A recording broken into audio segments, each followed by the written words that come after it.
Chapter 174. Qin Finger seemed to enjoy the feeling of yin jian, being looked down upon by others. This feeling allowed her to regain her confidence in the crowd. After she said that, she added fuel to the fire. Yin jian, even if you lack money, you can't do this kind of thing. How can you face your mother by doing this? Qin Finger's words gave the surrounding people the illusion that yin jian was really being kept by someone. Something that didn't even exist was said to be true by her. Zhang Xiaofeng took a bite of the tofu skewer, but when he heard Qin Finger's words, he spat out the tofu crumbs in his mouth. Yin jian, who could afford to drive a restricted sports car in the world, would need them to keep her. Wasn't this as unbelievable as a pig flying in the sky? How could she, Yin Jian, be a poor person? After Yin Jian heard Qin Finger's words, she narrowed her eyes and swallowed the mutton skewer naturally. She tilted her head and looked at Qin Finger. Then, she indifferently let out a creepy chuckle. What I said was the truth. Qin Finger felt that the atmosphere wasn't right, but she still insisted on her own opinion. At the same time, she looked at Zhang Xiaofeng and reminded him kindly. Don't worry. Let me tell you, Yin Jian's family is very poor. Her father is a gambler and owes a lot of debt. I'm also kindly reminding you that a person like her must have slept with many men. For a person like her, there's nothing she wouldn't do for money. You still want this kind of broken shoe? Whoosh! Just as Qin Finger was getting more and more worked up, trying to persuade Zhang Xiaofeng to stay away from Yin Jian, with her usual confidence of picking on other people's weaknesses, Zhang Xiaofeng suddenly stopped. A slender bamboo skewer for barbecuing was stuck on the round table in front of Qin Finger with a whoosh sound.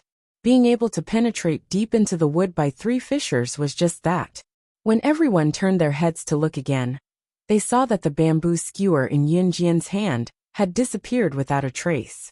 Qin Finger's eyes widened as she watched the scene unfold. She swallowed hard and took a deep breath.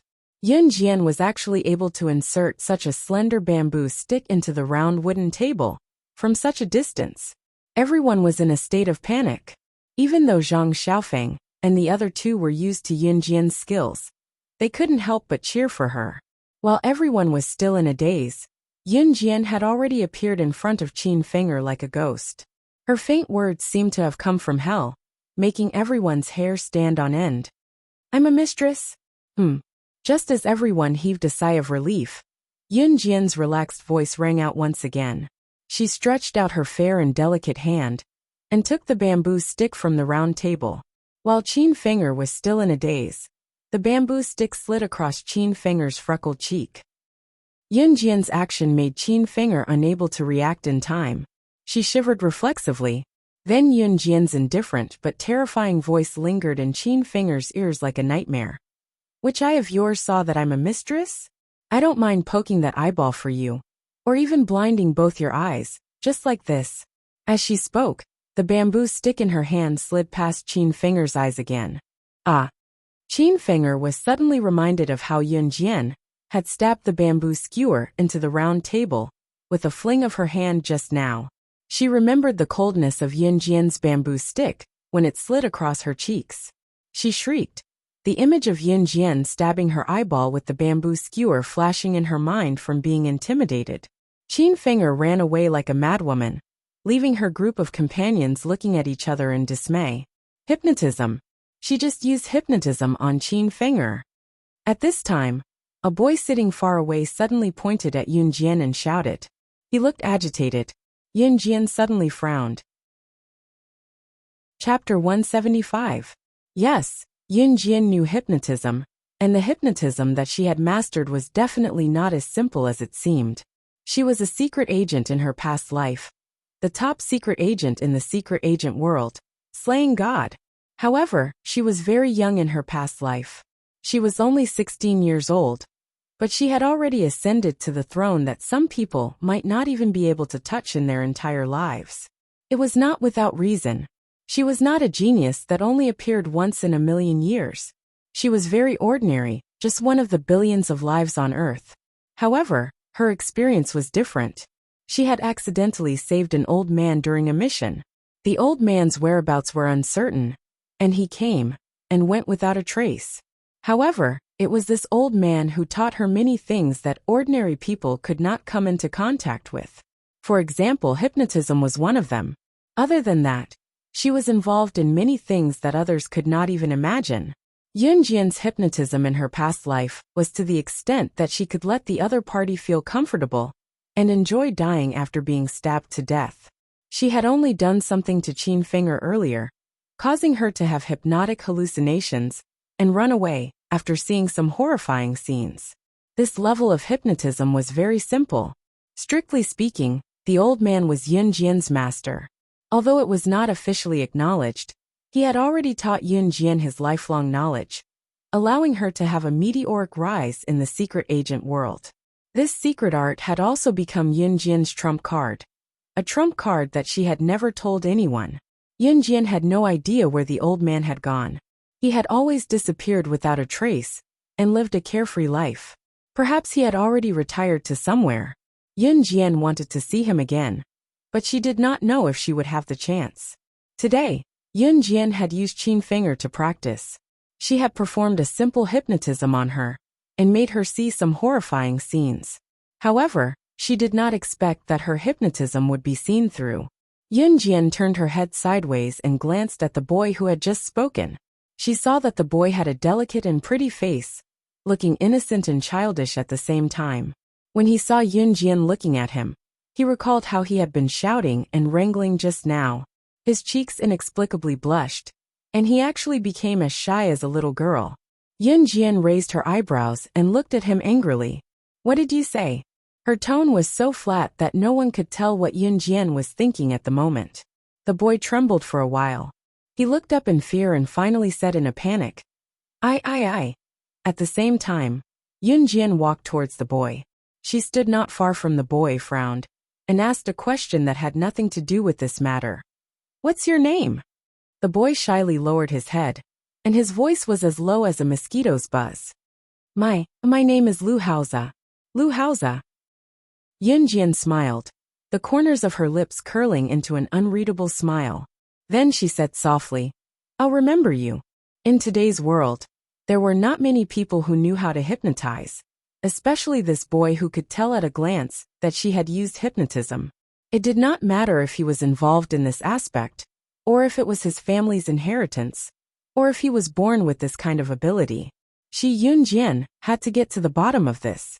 Because ever since Yunjian debuted, she had never met anyone who knew how to hypnotize other than the old man. And obviously, it was not convenient for her to ask Lu Haoza these questions in public. Chapter 176. Lu Haoza's cheeks flushed even redder at Yunjian's words. Coupled with his tender skin, it looked like water could be squeezed out of his cheeks.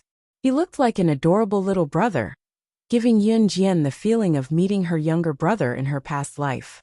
Although she had only met her biological younger brother once, she could still remember his adorable and shy look. While Yunjian was conversing with Lu Haoza, Zhang Xiaofeng, Chen Sini, and Ling Yichen had almost emptied their plates of barbecued meat. In the end, it was Chen Sini who snatched 10 mutton skewers from Zhang Xiaofeng and Ling Yichen for Yunjian. It was undeniable that Zhang Xiaofeng, Chen Sini, and Ling Yichen's eating speed was top-notch. It only took them a few minutes to finish the dozens of skewers. If there was a foodie competition in Longmen City, the three of them would definitely win the grand prize. "Let's go." Yunjian took a mutton skewer from Chen Sini and finished it. She let the three of them share the remaining 9 skewers equally, and led them out of the barbecue shop. Since the sun was shining directly on the ground, those in the chilly autumn breeze could bask in its rays. The owner pulled the curtain of the tent aside. Yunjian and her friends walked out of the barbecue shop and headed for the LaFerrari sports car that they could see. Even after the 4 of them got into the car, and Yunjian started the engine and sped away, Qin Finger's friends were still gawking at them in the barbecue shop. It was until someone exclaimed, That's the latest edition of the LaFerrari supercar. It's a limited edition of only 3 in the world." As a result, the crowd was alarmed. Qin Finger's false accusation that Yunjian was a mistress was unraveled. The driver was Yunjian, and the car was obviously Yunjian's. The boys really loved famous cars, and all of them looked at it with envy and admiration. Lu Haoze, who was sitting in the corner, also raised his head and looked at Yun Jian's car leaving. That cool look reminded him of Yun Jian's words, and his pink cheeks instantly flushed red. For the next few days, Yun Jian returned to her routine. She wandered back and forth between school, home, and the military training camp. 15 days later, Gu Junjian inspected the results of everyone's training. Yun Jian passed quickly. The result of this inspection was based on the results of the 5 kilograms, 5 kilometers cross-country run.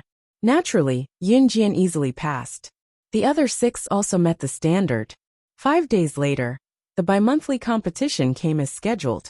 On this day, Gu Junjian stood with his hands clasped behind his back, looking at the 7 of them.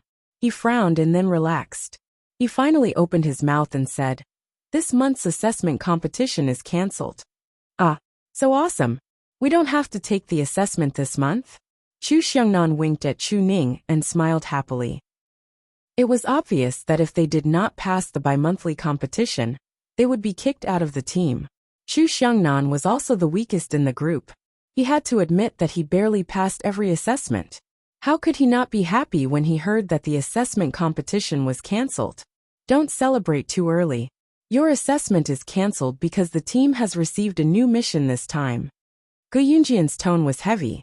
He continued, "This mission is very important. It's supposed to be carried out by official Advanced Special Forces soldiers, and not you Special Forces candidates. However, it's also a very secretive mission. We can't let the enemy suspect anything during the mission. The members of the Advanced Special Forces are all familiar faces. They're definitely not suitable for this mission. However, you guys are new faces and have never been on a mission before. It's the best decision to let you guys do this. Therefore, I plan to let you guys do your debut mission." As he said this, Gu Junjian became even more serious. "This mission is risky. You guys can choose not to do it."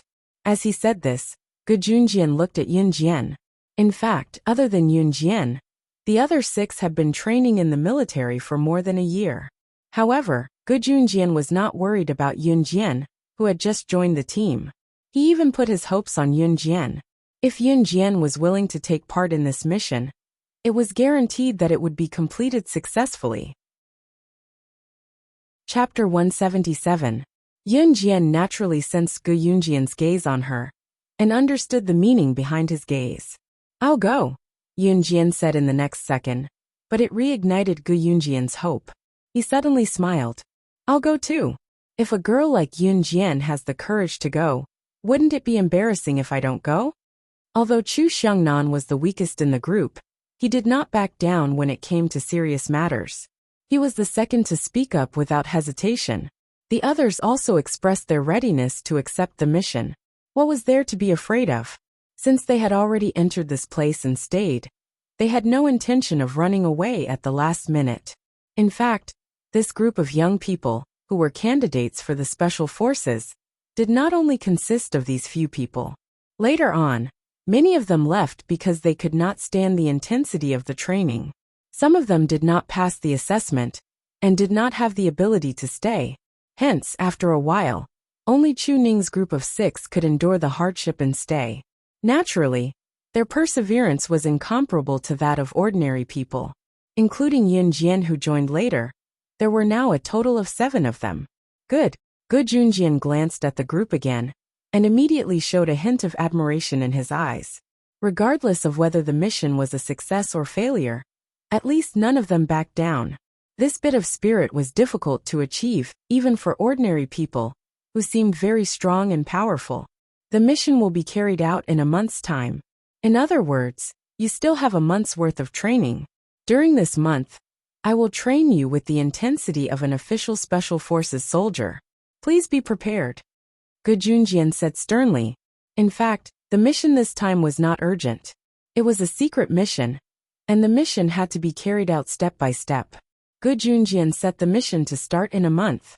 After all, Chu Ning and the others had not experienced actual combat. What he needed to do was to strengthen everyone's physical fitness and strength in a short period of time. Going on a mission was not child's play. If they were not careful, they could be seriously injured or even lose their lives. Hence, they could not afford to be careless. Yes, the 7 of them replied in unison. Remember, during the mission, you are not allowed to use your real names. This is also to prevent unnecessary consequences if the mission fails. So, in the next 15 minutes, each of you will choose a code name for yourself. Remember, this code name will follow you all the way to the end as Special Forces. So, I'll give you 15 minutes to discuss. After 15 minutes, report your code names. Gu Junjian finished speaking in one breath. He glanced at the watch in his hand and noted down the time. Wow, a replacement account. Chu Ning was overjoyed when she heard that. She turned around and asked the others, "What kind of code names are you guys going to use?" Of course it has to be super domineering. Chu Xiangnan rolled his eyes at Chu Ning. However, no one reported their code names first. 15 minutes later, Gu Junjian glanced at his watch and said, "Time's up. Now report your code names from left to right." From left to right, that was to say from the boys. The order of the people standing from left to right was Hong Fan, Fang Xiaoran, Lu Shiyan, Chu Xiangnan, Jiang Weiwei, Chu Ning and Yin Jian. After Gu Junjian finished speaking, everyone reported their code names according to the order they came up with. Hong Fan said, "Dark Night." Fang Xiaoran said, "Red Flame." Lu Shiyan said, "Nirvana." Chu Xiangnan said, "Thunder." Jiang Weiwei said, "Haiyang." When it was Chu Ning's turn, she could not help but burst out laughing when she heard Chu Xiangnan's code name. Chu Xiangnan was an idiot. How could he have the cheek to use such a domineering code name? This code name did not match his strength at all. However, Chu Ning immediately straightened her face and said the code name she had thought of. Momo. After saying that, Chu Ning turned to look at Yin Jian excitedly. "Yin Jian, it's your turn." The group of people wanted to know what code name Yin Jian would use. Even Gu Junjian turned to look at Yin Jian. Yin Jian's lips twitched as she uttered faintly, "Killing God." When he first heard these 2 words, Gu Junjian's entire body trembled. Chapter 178. Lu Shiyan was also the son of a military family. Since young, he had been able to keep a cool head. He was the oldest among the group. He was already 20 years old and was currently in university. It was because of Lu Shiyan's cool head that Gu Junjian made him the leader of the 7-man team. Even someone like Lu Shiyan, who had never been flustered, was shocked when he heard Yin Jian's code name. One could only imagine how the others would react. In reality, the few of them knew about the people on the assassin and secret agent leaderboard. They were not ordinary students, but candidates for the special forces. They had to know about these people on the secret agent and assassin leaderboard. They even planned to stay as far away from these people as possible even after they officially became special forces. Just when everyone's attention was on Yin Jian explained, "I'm talking about slashing God. Slashing means killing." With this explanation, everyone's tensed hearts finally calmed down. However, Yin Jian was so young. If she was really slaying God, who was on the secret agent leaderboard, how could she be here? Gu Junjian frowned before relaxing his brows. He took a few more glances at Yin Jian before looking away solemnly. Slaying God and slaying God. Their code names were so similar and they sounded the same. Moreover, Yin Jian had killed Wolfblade, who was ranked 10th on the assassin leaderboard. Was it really a coincidence that Yin Jian came up with this code name? It's just a code name. It's just a coincidence. Alright, it's decided on the code names. Chu Xiangnan had no idea how shocked Gu Junjian and the rest were earlier. Instead, he stepped forward to adjust the atmosphere like a peacemaker. Cough, cough. Alright, since you've decided on your code names, let's start the training. Gu Junjian, who had been silent all this while, interrupted them. It was actually very strenuous to increase their training intensity to that of a normal special forces training. However, there was no time to do that now. First of all, in the 5,000-meter cross-country run every day, everyone changed from carrying 5 kilograms to fully armed with more than 20 kilograms. In other words, he had to carry something that weighed more than 20 kilograms while running. This training was just a basic training for an ordinary special forces soldier. After all, as an official special forces soldier, He would carry firearms and equipment on his back when he went out on a mission, which was this full set of equipment. Adding up all the things that should be brought along, the total weight was only about 20 kilograms. At the end of the day, other than Yun Jian, the rest of them were already aching all over. They couldn't even stand up straight. A few days later, Yun Jian asked for a week's leave from Gu Junjian. As a top student of the school, she was sent abroad for a week's study. Gu Junjian was not worried about Yun Jian's skills, so he agreed to Yun Jian's request for a week's leave. On this morning, the sun had just risen, and a cool breeze blew past. Yun Jian only carried an old school bag that Qin Yiru had helped her tidy up. She stood at the entrance of Songshan's first high school with Chen Sini. This time, Longmen First High School only had 5 spots for the study. Other than Yun Jian and Chen Sini, the other 3 were already there. Songshan's first high school was the organizer this time. Yun Jian and the rest boarded the plane with Songshan's first high school. After waiting for a while at the entrance of Songshan's first high school, Yun Jian saw a familiar tall and handsome figure walk out of the school. Chapter 179. Yun Yi had long known that his younger sister would be representing the school to participate in this overseas study activity, but he could not help looking forward to it when he thought that he could go overseas with his sister today. Striding with his long legs and a sweet smile on his handsome face, Yun Yi walked toward Yun Jian. "Xiao Jian, you're here?" "Amen." Yun Jian nodded and pointed at Chen Sini beside her, introducing her. "Gu, this is my friend, Chen Sini." This was the first time Yun Jian had introduced her as a friend in front of others, so Chen Sini could not help feeling a little excited. In fact, Yun Jian had already treated Chen Sini as a friend after spending so much time together. It was just that this was his first time saying it out loud. "Hi, I'm Chen Sini. You must be Jian Jian's brother? Nice to meet you." Chen Sini introduced herself to Yun Yi with a chuckle looking at his handsome face. Nice to meet you." Yun Yi nodded, his short handsome hair bobbing. "Students, are you all ready?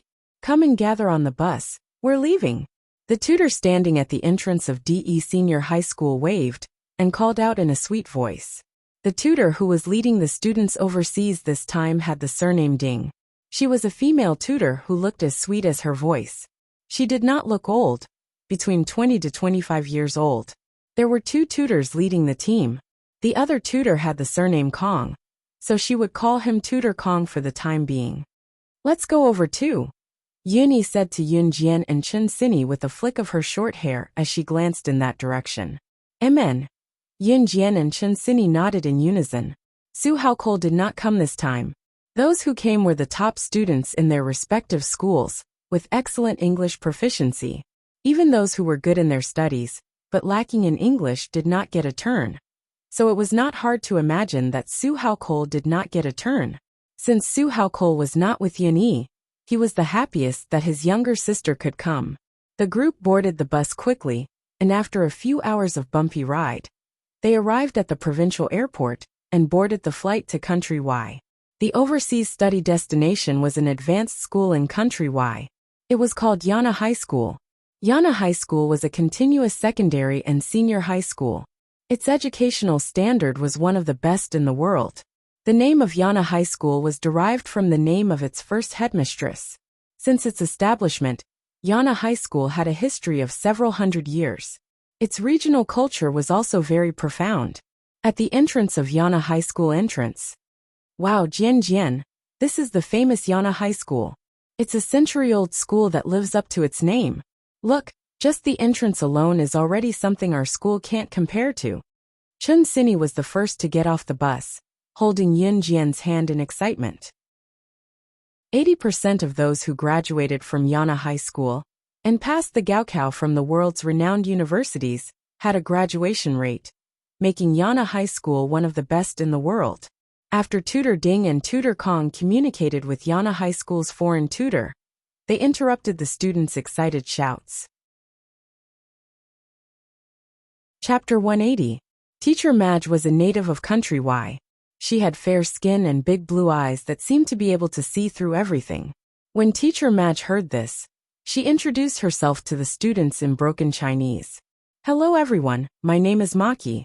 You can call me by my Chinese name, or call me Teacher Maki. As she spoke, Teacher Maki revealed a row of neat and clean white teeth, and made a face at the same time. Many students were amused by Ms. Maki's sudden grimace, and they had a good impression of this foreign teacher. Alright, there's an old saying in Country that it's better to keep a long story short. Today we'll keep it short. Later, follow me around the school, and then I'll bring you to your assigned dormitories. Today, I'll let you familiarize yourself with the school. Then, Teacher Maki snapped her fingers and said cheerfully and freely, "Now everyone follow me. Let's take a look around the school." Teacher Maki's humorous and witty tone didn't sound like authentic Chinese, but it was her nonsensical voice that made the students burst into laughter. Yunjian didn't laugh, but Chen Sini, who was standing beside Yunjian, couldn't stop smiling. Teacher Maki quickly led the group into the school. It had to be said that Yana High School was worthy of being called a century-old school. Its architectural style and size were incomparable to ordinary high schools. However, in Yunjian's eyes, these high-end and classy buildings were just the most ordinary kind. However, it was the first time that Yun-Yi and Chen Sini, who were walking beside Yunjian, saw such a magnificent building. They couldn't help but take a few more glances along the way. After walking around half of the school, about 2 to 3 hours had passed. Along the way, the students would stop and look because they saw something novel. However, even after walking around half of the school, the students didn't have the strength to continue walking. Yana High School was just too big. Therefore, Teacher Maki led the group to the dormitories that were arranged for the students to rest. The dormitories here were 4 people to a room. Yunjian and Chen Sini were in the same room. As for the other 2 girls in the same room, they were both straight-A students in the first senior high school. Chen Sini and Yunjian entered the dormitory first, carrying their own backpacks. Chen Sini found a good bed out of habit. She took off her backpack and was about to put it on the bed. One of the other 2 girls ran over and pushed Chen Sini away. She placed her belongings on top of the bed and declared loudly, "I've taken a liking to this bed. You can find another one." Her voice was full of righteousness, as if she was the one who had been robbed and was now asking for it back. Chen Sini almost fell to the ground. Luckily, Yunjian, who was next to her, supported her and prevented her from falling. No matter how good-tempered a person was, they would not be able to accept being pushed for no reason, let alone Chen Sini. After Chen Sini stood up, she turned her head and shouted angrily at the girl who had just pushed her. "Why did you push me?" Chen Sini's tone carried a hint of anger. Unexpectedly, the girl rolled her eyes at Chen Sini. She flipped her hair and showed a disgusted expression at Chen Sini on her horrifying face with white powder makeup. On the contrary, the girl confidently complained to Chen Sini, "It's your fault for taking the bed that I wanted." The reason she had pushed her was very simple. It was because Chen Sini had taken a liking to the bed that she wanted. Chapter 181. This is the bed you wanted? This isn't your house. Besides, I didn't know you wanted this bed. Are you crazy? Chen Sini was not a good-tempered person. Naturally, she was more aggrieved than anyone else when she was pushed for no reason. She took it upon herself to shout back at the girl. This girl's name was Lu Xiuxiu. She looked quite pure, but unfortunately, the colorful makeup on her face covered up her purity, making her look a little strange. Lu Xiuxiu had a philosophy since she was young. If she wanted something, she wouldn't allow others to take it away. Chen Sini's actions seemed to have disobeyed her. She was about to hit her and scolded her. "You're the crazy one. Your whole family is crazy. I want this bed, so it's mine. I don't need any reason." "You." Lu Xiuxiu wanted to hit Chen Sini, but she was stopped by the other girl who ran in. The girl stopped in front of Lu Xiuxiu and Chen Sini. She said to Lu Xiuxiu, "Xiuxiu, don't be like this. They were the ones who chose these beds first. We came in late anyway." The girl turned around and smiled awkwardly at Chen Sini and Yunjian. "I'm sorry. Xiuxiu has always been like this. Please don't hold it against her." Seeing how sincere the girl was, Chen Sini did not intend to continue the conversation. She turned to pick the other 2 beds with Yunjian and tidied up her belongings. "TSK, Who do you think you are?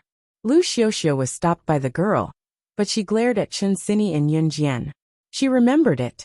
Lu Xiuxiu was a top student in number 1 high school. However, the most annoying thing about her was that she considered herself to be the most outstanding student in the first year of high school. So she was indifferent to others. She even felt that others should be her slaves and deserved to be her stepping stones. The girl who came to mediate was called Tong Yulan. Tong Yulan's grades were excellent. She wasn't an ordinary person, since she could enter number 1 high school. However, she was only above average in number 1 high school, which was full of top students. Her only outstanding subject was English. She and Lu Xiuxiu were classmates, but they weren't friends. However, Lu Xiuxiu was willing to do her a favor. If it weren't for the two of them going abroad, Tong Yulan wouldn't want to be with someone like Lu Xiuxiu. This annoying quarrel didn't end. Lu Xiuxiu's favorite thing to do was to take advantage of others. Since she had her eyes on Yun Jian and Chen Xini, there would be consequences. At this moment, Lu Xiuxiu didn't know what it meant to not die if one didn't seek death. Of course, this was a story for later. After Chen Xini and Yun Jian tidied up the room, they went downstairs to gather. Teacher Maki was waiting for them downstairs. When Yun Jian and the rest went downstairs, they saw Yun Yi and some other students from Country Z waiting for them. However, there were 5 or 6 foreign students standing in the middle. They were about the same age as the rest. The atmosphere wasn't very harmonious. At this moment, the fair-skinned foreign student standing in the middle mocked them in glib English. "You little brats from Country Z look so skinny and weak. You're just like a wooden stick." As he spoke, the foreign student gestured with his firm muscles and mocked. This is the spirit a real man should have. Chapter 182. The foreign male student's name was Charlie Lawson. Lawson was a very naughty boy who loved to tease his teacher. Now that he saw Yun Yi and the others, he was even more interested in teasing and ridiculing them without holding back. The foreign male student standing next to Lawson, who was led by Lawson, heard him and laughed mockingly. Their actions made Teacher Maki feel even more awkward and helpless. "Your muscles are really big and you look very manly." Just as Yun Yi and the others were clenching their fists and gnashing their teeth at Lawson, Yun Jian's beautiful voice was heard. She spoke in perfect English, which stunned everyone present. Everyone was shocked by Yun Jian's perfect English, and they were all dumbfounded. The students from Country Z were even more enraged. Yun Jian actually praised Lawson? Lawson's words were not just directed at them. What he meant was that he was scolding all the people from Country Z. Yun Jian was actually helping outsiders? Yun Yi was also stunned, but he knew that his sister would not slander her own people. When Lawson heard Yun Jian's praise, he laughed out loud and almost lamented that his charm could make the other party's woman fall for him. Yun Jian's leisurely words were heard again. "It's a pity that although your muscles are big, they're flashy without substance. You only look strong on the outside, but you don't have real strength. You're just a joke." Yun Jian's words were very calm, but there was an element of surprise in the calmness. The students from Country Z were in awe of Yun Jian at once. While praising the other party, she also gave him a critical blow. Yun Jian's way of doing things was so satisfying. What? At the same time, Lawson's expression changed drastically. He was so angry that his face instantly turned pale. Lawson was infuriated that a little girl had slandered him as someone who was flashy, but had no substance, and was all talk and no substance. "Didn't you hear me clearly?" Yun Jian blinked her beautiful eyes and continued. "I was just joking with you." It was meant to be a taunt, but coming from Yun Jian's mouth, it sounded like she was speaking innocently and innocently. Even so, Lawson was so angry that his face turned green. "You good job." Lawson gritted his teeth and glared at Yun Jian. He then said in an extremely provocative tone, "Since you said that I'm flashy and that my muscles are just for show, then if you have the guts, let one of you fight me." When Lawson mentioned a match, he actually meant a fight. The teachers in Country Y didn't object to students fighting, so Ms. Maki didn't stop them. "No problem," Yun Jian replied with her arms crossed. Her frivolous gaze made Lawson even angrier. "Come on." Yun Jian hooked her pinky finger at Lawson. Yun Jian meant that she was going to fight Lawson? A group of students from Z country, who were also here to further their studies, widened their eyes in disbelief. Although Yun Jian's actions were satisfying, what about her? How was she going to fight Lawson? Putting aside the fact that girls were not as strong as boys, Lawson was at least 9 meters tall. Compared to Yun Jian, the difference was huge. In addition, Lawson had a big and muscular body. Yun Jian would probably be sent flying with one punch. Lawson was stunned. After he recovered, his disdain returned to his eyes and he chuckled. You can't, I'm a man. I don't fight with women. We'll only know if I can win after we fight. Yun Jian suddenly narrowed her eyes. After she finished speaking, she ran towards Lawson like a flash of lightning. In the next second she was next to Lawson. With a flip of her hand, she grabbed Lawson's arm and kicked him horizontally. At the same time, her small arm circled around Lawson's back. Then, Yun Jian lifted Lawson up and with a somersault, she threw Lawson to the ground. One move. Lawson didn't even recover from his shock. When Lawson landed on the ground with a loud thud, everyone came back to their senses. At this time, Lawson had been thrown to the ground by Yun Jian. The scene was so quiet that one could hear a pin drop. Chapter 183. While everyone was still in shock, Yun Jian's indifferent yet sarcastic voice was heard again. TSK, you can't even beat me. What right do you have to fight the guys from Country Z? Yun Jian's words completely humiliated Lawson, who was lying on the ground. However, Chun Sinny, who was standing far away, almost tripped when she heard Yun Jian's words. Yun Jian was someone who had killed the top 10 assassins in the international assassin rankings. Who here could beat her? However, from Yun Jian's words, it sounded like Lawson could not even beat a girl, let alone a guy. In other words, he was even worse than a girl. Chun Sinny did not expect Yun Jian to have the ability to lie through her teeth.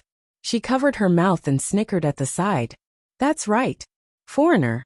You can't even beat a girl from Country Z. What right do you have to fight us? Ha ha ha. The surrounding guys started to jeer along with Yun Jian's words. Their blood was boiling, and they were suddenly in awe of Yun Jian. Lawson struggled to get up from the ground, and stood up in pain. Yun Jian did not hit him hard just now, so he could still stand up on his own. After standing up, Lawson looked at Yun Jian with his sinister eyes. He pointed at Yun Jian and said indignantly, "That was a sneak attack. Despicable. Despicable. You want to fight me again?" Yun Jian narrowed her eyes, and a murderous aura surged from her skinny body. This murderous aura made Lawson freeze. He trembled from the bottom of his heart. Although Lawson was a mischievous person, he knew his limits. He knew that Yun Jian had hit him hard just now. Even if he used all his strength, he would still end up in the same state. He said that Yun Jian had attacked him sneakily just to save his face. Now that Yun Jian wanted to fight him again, Lawson naturally would not agree to it. "No, since you guys are guests from Country Z, we shouldn't fight and kill. We should compete in something else," Lawson said as he wiped the cold sweat on his face with his sleeve. How despicable. Everyone felt a wave of mockery in their hearts. Lawson could not beat Yun Jian, so he wanted to compete in something else. How could he make it sound so nice? If he did not want to fight and kill, how could he fight Yun Jian just now? Anytime. Yun Jian crossed her arms and looked at Lawson with a frivolous gaze. He wanted to compete in something else. She would fight him to the end. Just because of Lawson's disdainful words, she would let him know what it meant to be inferior to others in everything. Comparisons were odious. When Yun Jian was slaying God, she had come in contact with everything.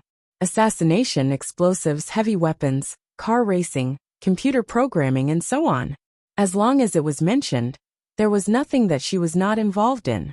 Lawson suddenly curled his lips into a sinister and terrifying smile. "All right, let's compete in computer skills. How about that?" He knew that in 1998, there were very few computer classes in schools in Country Z. Computers were not popularized yet, and Yun Jian and the rest did not even know what a computer was. Now that their school had started to offer computer classes, he definitely had a huge advantage in this aspect. Therefore, he wanted to compete in computer skills with Yun Jian. As soon as Lawson said that, the people around him became even angrier. That's despicable. Foreigner, how shameless can you be? Someone shouted. Most of the students from Country Z had just come into contact with computers. Some of them had not even touched a computer before. How could Lawson suggest this? Wasn't this clearly using his advantage to bully others? All right, computer skills. No problem. Just then, Yun Jian's leisurely voice echoed throughout the crowd. Chapter 184. Listening to Lawson and Yun Jian's conversation, Miss Maki and the other students could not even get a word in edgewise. In the end, they could only watch as Lawson led the team to Yana High School's computer room. As a native of Country Y, Miss Maki did not object to the little competition between students from both countries. Thus, the group headed to the computer room. Yunyi walked beside Yun Jian, while Chen Sini followed on Yun Jian's left. Xiao Jian, you know how to operate a computer? Yunyi was worried about this, so he went closer to his younger sister and asked in a low voice. Don't worry, brother. Yun Jian did not explain further, merely smiling with her eyes squinted. Hearing Yun Jian's words, Yunyi did not ask further despite his worry. Ever since he returned home to celebrate his mother's birthday that week, his younger sister had changed. She was becoming less and less like his younger sister. It was undeniable that he liked his younger sister even more now. Country-wise Yana High School was an internationally renowned high school, with a middle and high school section. There was a computer lesson in Yana High School's curriculum as well. When the group came to the computer classroom, even the more affluent students who had computers at home were surprised by the rows of computers in the classroom. There were so many computers here. They had never seen a computer room with so many computers, so they could not help exclaiming. Yun Jian was the only one who was unfazed by the rows of computers in the room. In fact, computers were about to be popularized in Country Z in 1998. Some of the elite schools in Country Z had already started offering computer classes. Longmen City was still developing rapidly, but it was not far from offering computer classes. Little brat from Country Z, you're so short-sighted. Lawson could not help but laugh coldly when he saw this. There was an indescribable sense of ridicule in his words. In spite of it, no one paid any attention to Lawson's grumbling, so he gave up. The computer room here was open. None of the computers were turned off. They were all turned on. This made it convenient for Yana High School's students and teachers, as they could use the computers here anytime they wanted. Since the computers were turned on, the students and teachers did not have to wait for the computers to turn on even if they wanted to use them for a while. Lawson glanced at Yun Jian from the corner of his eyes and said in a mocking tone, "Ha, please." Yun Jian ignored Lawson's sarcasm and went to a computer under everyone's gaze and sat on the bench. Lawson followed suit and sat in front of the computer beside Yun Jian. What are we competing on? Yun Jian held the mouse and scrolled up and down and pressed on the keyboard twice before turning to ask Lawson. We're competing to see who's faster. Lawson chuckled.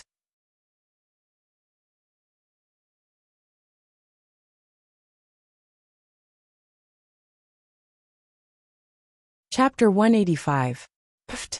Foreigner, don't go too far. You're shameless. Why are you picking your own specialty to compete with us? Someone shouted at Lawson, as he could not stand it anymore. What's wrong? Don't tell me that no one in Country Z knows how to hack such a simple computer program? Lawson was not afraid of that. He fought back even more boldly. As soon as Lawson said that, the group of friends with him began to murmur. The students from Country Z were instantly enraged. However, everyone understood that Yun Jian did not know how to hack a computer program. Manipulating other people's computers, isn't this something that only hackers can do? Of course I know how to do it. Just as everyone was getting anxious, Yun Jian smiled gently. Then I'll start first. Lawson could not wait to show off his talent. Hearing the adoration from the people around him, he opened his mouth to speak. Yun Jian crossed her arms. She did not touch the computer. Instead, she signaled to Lawson, "You can start." Then, Lawson reached out his hand and started typing on the computer keyboard. Lawson's speed at operating the computer was not considered fast. However, in the eyes of the group of students, they had to admit that he did have some skills. After about 30 minutes, Lawson finally operated his computer and created a program. He then linked it to the computer ID and pressed the yes button on the screen that popped up. The computer in front of Yin Jian was controlled remotely by Lawson. Lawson opened the whiteboard. At the same time, the computer in front of Yin Jian was controlled by Lawson to open the whiteboard. Lawson drew a pig's head on the whiteboard. The image of a pig's head appeared on Yin Jian's computer. When the people around saw this, they could not help but be surprised that Lawson actually knew how to hack and control Yin Jian's computer. He actually drew a pig's head on his computer and could control Yin Jian's computer to do the same thing as his computer. For the sake of the atmosphere, Lawson's mischievous friends even clapped their hands. "Lawson, good job. You're the pride of country Y." A naughty boy echoed. On the other hand, the students from Country Z all had cold expressions on their faces. They had to admit that Lawson was indeed very powerful. But at the same time, they couldn't help but feel angry. The actions of Lawson and his friends were undoubtedly mocking Country Z for having no one. Mocking them for being pigs. Is that all? At this moment, Yin Jian raised her eyebrows. Her pleasant voice echoed throughout the hall. And at the same time, it ruined Lawson's complacency. "What do you mean?" Lawson's expression changed abruptly. Then he taunted. "If you know how to do it, then do it." Lawson was certain that even if Yin Jian knew how to use computers and had touched them before, she wouldn't know how to operate someone else's computer. This was hacking technology. Would she? How could she? Even for himself, it took him 5 years to learn hacking skills from his uncle before he was able to achieve what he had today. Hacking technology wasn't that easy to learn. Just as Lawson was secretly criticizing Yin Jian, he saw Yin Jian stretch out her fair hands. Her tender fingers touched the keyboard. Then, Yin Jian played with her fingers. Her fingers tapped on the keyboard quickly and nimbly. She only pressed 3 keys on the keyboard, and the computer controlled by Lawson returned to normal. Then, Yin Jian's fingers tapped on the keyboard faster and faster. In just 10 breaths. Beep beep beep. A rapid beep was heard. Then, everyone saw that all the computers in the computer room were controlled by Yin Jian's computer. She controlled all the computers in 10 seconds. Everyone looked at Yin Jian in horror. However, the shock wasn't over yet. Not long after, a teacher ran in from the door and shouted in perfect English, "Oh my God! What's wrong with the mainframe network here? Why did all the computers in the school suddenly go out of control?"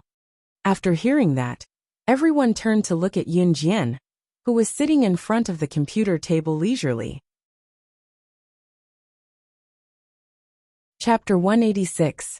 The teacher who ran in was giving a computer lesson to her classmates next door.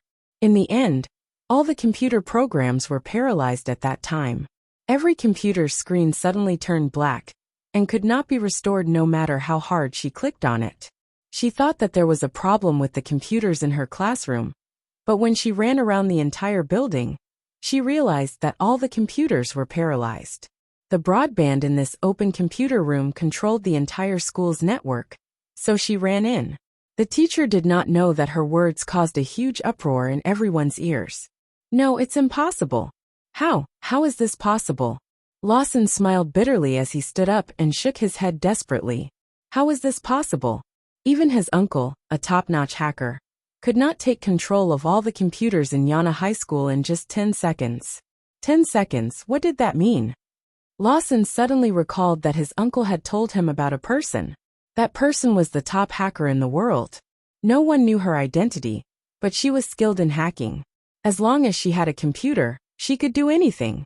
She could even easily hack into the system of a top multinational company and completely destroy the other party's software in less than 10 seconds.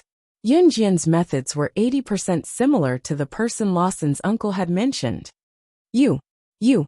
Lawson suddenly pointed at Yin Jian and shook his head. Impossible. How can you be that person? Lawson's strange behavior shocked everyone present. Yin Jian narrowed her eyes and supported her chin with her hand. She looked at Lawson and suddenly revealed a strange smile. Lawson's aura immediately deflated, and he became completely silent. The group of people around them were shocked, and even looked at Yun Jian in horror. In the end, Lawson lowered his eyes as if he had lost all his arrogance. When he looked up at Yun Jian again, his eyes were no longer as aggressive as before. "You win," Lawson said to Yun Jian. Lawson's words made the students from Country Z scream in excitement. Yana High School was an international school, so they came here to study. However, the students of Yana High School had always looked down on them. It was because they came here to learn from a top-notch famous school. It could be considered as them paying respect to the other party. On the other hand, Yun Jian's actions just now had viciously regained face for their school, and even for all the Z's citizens. It wasn't as if Country Z didn't have people. "Jian Jian, you're amazing." Chen Sini ran to Yun Jian gleefully and gave her a thumbs up. Yun Jian just smiled.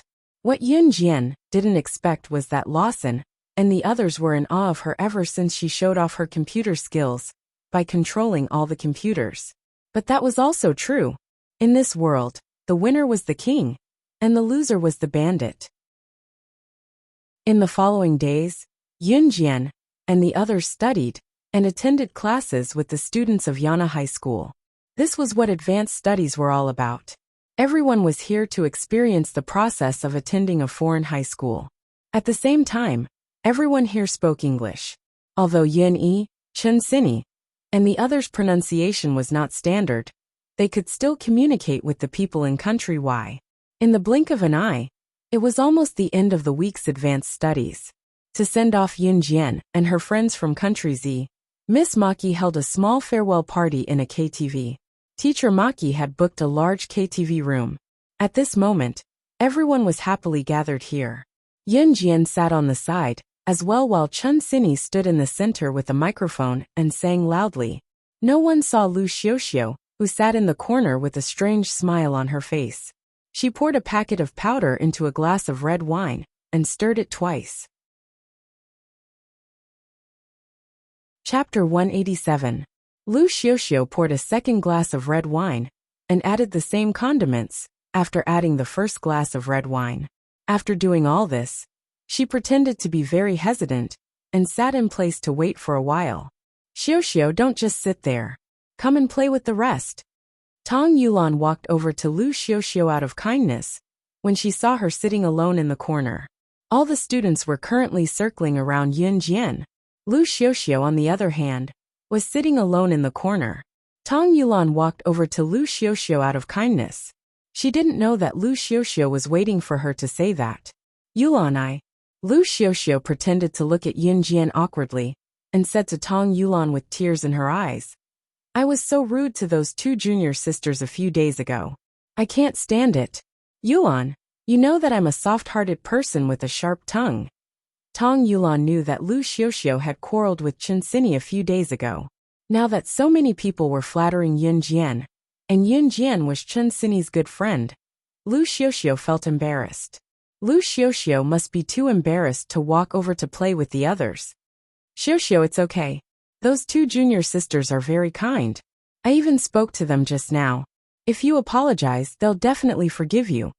Tong Yulan thought that Lu Xiuxiu was really going to reconcile with Chen Sini and Yun Jian, so she quickly helped her. Lu Xiuxiu rolled her eyes at Tong Yulan in disdain. She secretly cursed Tong Yulan for hooking up with Chen Sini and Yun Jian behind her back. However, Lu Xiuxiu pretended to be harmless. She blinked her eyes and tried to squeeze out tears. "Yulan, how about this? I have 2 glasses of red wine here. Give them to the 2 girls. If they agree to drink it, I'll apologize to them in person." Lu Xiuxiu pushed the 2 glasses of red wine to Tong Yulan as she spoke. "Don't tell them that I poured the red wine for them. I'm afraid that they won't drink it if they find out." Lu Xiuxiu was afraid that Tong Yulan would say that, so she continued, "Because I feel that if I apologize to them after they drink the red wine I poured for them, the chances of them forgiving me will be higher. Don't you think so, Yulan?" Tong Yulan was intimidated by Lu Xiuxiu. She really thought that Lu Xiuxiu was going to apologize sincerely. "Good. Then it's settled, Xiuxiu." Tong Yulan thought that Lu Xiuxiu had changed, so she quickly took the 2 glasses of red wine and ran towards Yun Jian and Chen Sini. At this moment, Lu Xiaoxiao revealed a strange smile. She took out her phone from her trouser pocket and sent a text message to an account. Are you ready? I'll call them out later. You guys block them at the door. Capture him for me. Yun Jian had already sensed that the pair of eyes in the corner had been staring at her and Chen Sini for a long time, until Tang Yulan came over with 2 glasses of red wine and handed them to Yun Jian and Chen Sini. Junior sisters, you must be tired, right? I poured the red wine for you. Have a sip. Tang Yulan's innocent look was hard to reject. Yun Jian and Chen Sini picked up the glasses of red wine. Chen Sini finished it in one gulp. Chapter 188. There was a concoction in the glass of red wine. Yun Jian could smell it just now. What kind of poison had she not eaten when she was slaying God in her previous life? She was immune to all poisons since a long time ago. However, Yun Jian had already noticed that her current body was the same as her body in her previous life. Yun Jian had already noticed this when she was in Xinjiang town.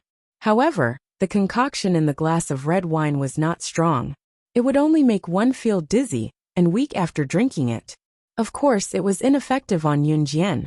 Yun Jian did not think that Tang Yulan had purposely poured the red wine for her and Chen Sini to drink. She glanced sideways and caught a glimpse of Lu Xiaoxiao, who was observing the situation from a corner not far away. Haha, it seemed like someone had a death wish. She would play along with her then. The farewell banquet continued. Tang Yulan followed Lu Xiaoxiao's instructions and made Yun Jian and Chen Sini drink the red wine. She then ran to Lu Xiaoxiao. Xiaoxiao, they've drunk the red wine. Can you apologize now? Tang Yulan naively thought that Lu Xiaoxiao would really apologize. Yulan, thank you. Lu Xiaoxiao pretended to thank Tang Yulan sincerely. She then lowered her voice and said to Tang Yulan, Yulan, it's not good for me to apologize in front of everyone, right? Can you get the 2 of them outside, please? We can come in together after we've reconciled. This isn't a good thing after all. I'll be embarrassed if everyone knows about it. No problem. Tang Yulan was thinking that she had done a great job if Lu Xiaoxiao could apologize to the 2 juniors. She gestured an okay with her hand and turned to run to Yun Jian and Chen Sini. Yun Jian had seen Tang Yulan and Lu Xiaoxiao's interaction, but she did not make a sound. At this time, Chen Sini was so weak that she couldn't exert any strength. Because she had drunk some wine just now, her cheeks were red and she was a little drunk. She felt like her soul had been turned upside down. Can you guys come out with me for a while? I want to talk to you guys in private. Tang Yulan was excited when she ran over. She couldn't wait to ask Chen Sini and Yun Jian to go out with her to see Lu Xiaoxiao. Then, Lu Xiaoxiao apologized to them and they reconciled. Oh sure. Although Chen Sini was a little drunk, she could still understand Tang Yulan's words and agreed immediately. Yun Jian also agreed. The 3 of them opened the door of the KTV and walked out. Because it was common for people to go to the bathroom, Yun Jian and the others did not attract much attention when they went out. Only Yuni glanced at Yun Jian and the other 2. She didn't think it was inappropriate. After all, no matter how hard she thought about it, he would never think that someone would plot against his sister. On the other hand, his sister was so powerful. If someone wanted to harm her, they had to have the ability to do so. When Yun Jian and the others opened the door of the KTV and took 2 steps out, a few tall and strong men rushed towards them before Lu Xiaoxiao arrived. Tang Yulan was shocked. She had just opened her mouth when the group of men covered her mouth. The word "you" was completely obliterated by the noise of the KTV. The men ran over and tied up Yun Jian, Chen Sini, and Tang Yulan swiftly. They covered their mouths with black tape and ran away with them. Chapter 189. These men were obviously trained and most likely specialized in this line of work. Hence, they were very experienced. Yun Jian didn't resist, and the men tied her hands and feet easily. Yun Jian and the other 2 girls couldn't make a sound because their mouths were covered with black tape. They were dragged out of the KTV. Even if there were passers-by who saw them, they wouldn't help them. After all, no one wanted to get into trouble. After dragging Yun Jian and the other two girls out of the KTV. The men threw them into a van and drove away. Everything seemed to be done stealthily, but in fact, there were many loopholes. Oh, oh, oh. Tong Yulan widened her eyes in horror. She was terrified. She had brought Chen Xini and Yun Jian to look for Lu Xiuxiu at the entrance, so that Lu Xiuxiu could apologize to the two girls. What was going on now? Why would someone kidnap them? He had to admit that Tong Yulan was very naive and stupid. Until now, she still hadn't connected the dots. Shut up. One of the men shouted at Tong Yulan when he saw her struggling. He spoke in Chinese. These men were from country Z. Tong Yulan was frightened when the man shouted at her. She had never seen such a scene before. She was so scared that tears flowed down her cheeks. On the other hand, Chen Xini didn't make a sound. She didn't show any panic or fear. Yun Jian, on the other hand, looked calm and relaxed. She didn't look like she was being kidnapped, but was taking a ride in the car. The van quickly turned around countless corners and stopped in a gloomy wilderness. Capture all of them. The man who shouted at Tong Yulan just now seemed to be the leader of the group. He ordered his men. Then, Yun Jian and the other two girls were pushed down from the van. Yun Jian and the other two girls stood in a row. The burly leader dug his nose and waved his hand. The other two burly men next to him tore off the black tape covering the trio's mouths one after another. Who are you guys? Tong Yulan widened her eyes and sobbed in fear. Who are we? Ha ha ha. We're here to CK you guys up. The man laughed out loud and sized up Yun Jian and the other two girls. Yun Jian, Chen Xini, and Tong Yulan had exquisite looks. They were so beautiful that they had their own advantages. Moreover, they had exquisite figures and slim figures. The coarse man and his group were itching just by looking at it. You can't do this. We have no grudges. Tong Yulan was already sobbing. No grudges? Haha, little sister. You can only blame yourself for trusting others too easily. Originally, you weren't part of our plan. But since you're here, you're out of luck today. The coarse man said as he unbuckled the belt around his waist. The man's words had a deeper meaning. Initially, they only wanted to catch Yun Jian and Chen Xini. However, in order to prevent Tong Yulan from telling on them, they caught her as well. Big brother, the camera is ready. A man with squinting eyes reported to the man. He was even looking at Yun Jian and the other two girls lecherously. Haha, you're in charge of filming the entire process. I want the one in the middle. You guys decide what to do with the other two. The man stared at Yun Jian. He unbuckled his belt and walked toward Yun Jian. He looked extremely perverted. Yun Jian's looks were the most exquisite among the three of them. Are you sure you want me? Yun Jian raised her brow and asked the man in return. The man was stunned. Clearly, he did not expect Yun Jian to not be afraid. However, he did not think too much about it. Instead, he walked toward Yun Jian with a sneaky smile. Little beauty, it's you. You can't escape. I took a liking to you today because of your... Before he could say the word honor, the man suddenly stopped in his tracks. He had already taken off his pants. Right now, he was only wearing his underwear.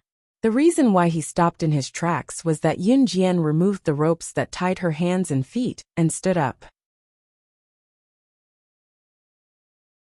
Chapter 190. No one saw that Yun Jian had just flipped her hands behind her back, and a blade appeared in her hands. She cut the rope with the blade, and the weak rope broke. Are you talking about this? Yun Jian stood up with an evil smile. She picked up the rope that was tied to her, but she cut it with one hand. You tied it too loosely, and it broke by itself. Yun Jian blinked and raised her eyebrows. After saying that, she threw the rope directly to where the coarse man and the others were. Tied it too loosely?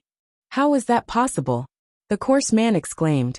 Just now he was afraid that they would break free from the rope. So when he was in the car, he deliberately checked the tightness of the rope. Even if it was a bull, it wouldn't be able to break free from the rope, let alone the drugged Yun Jian. How did she do it? Obviously, the coarse man and the others all thought that Yun Jian and Chen Xini were drugged. Even if they had the strength of a bull, their bodies would definitely be weak at this time. But why didn't Yun Jian have any trace of being drugged? Now it's time to settle our accounts. Yun Jian clasped her hands together, and the bones of her two hands made a crisp GG sound. The coarse man and the others were frightened when they heard it. Hee, so what if you broke free from the rope?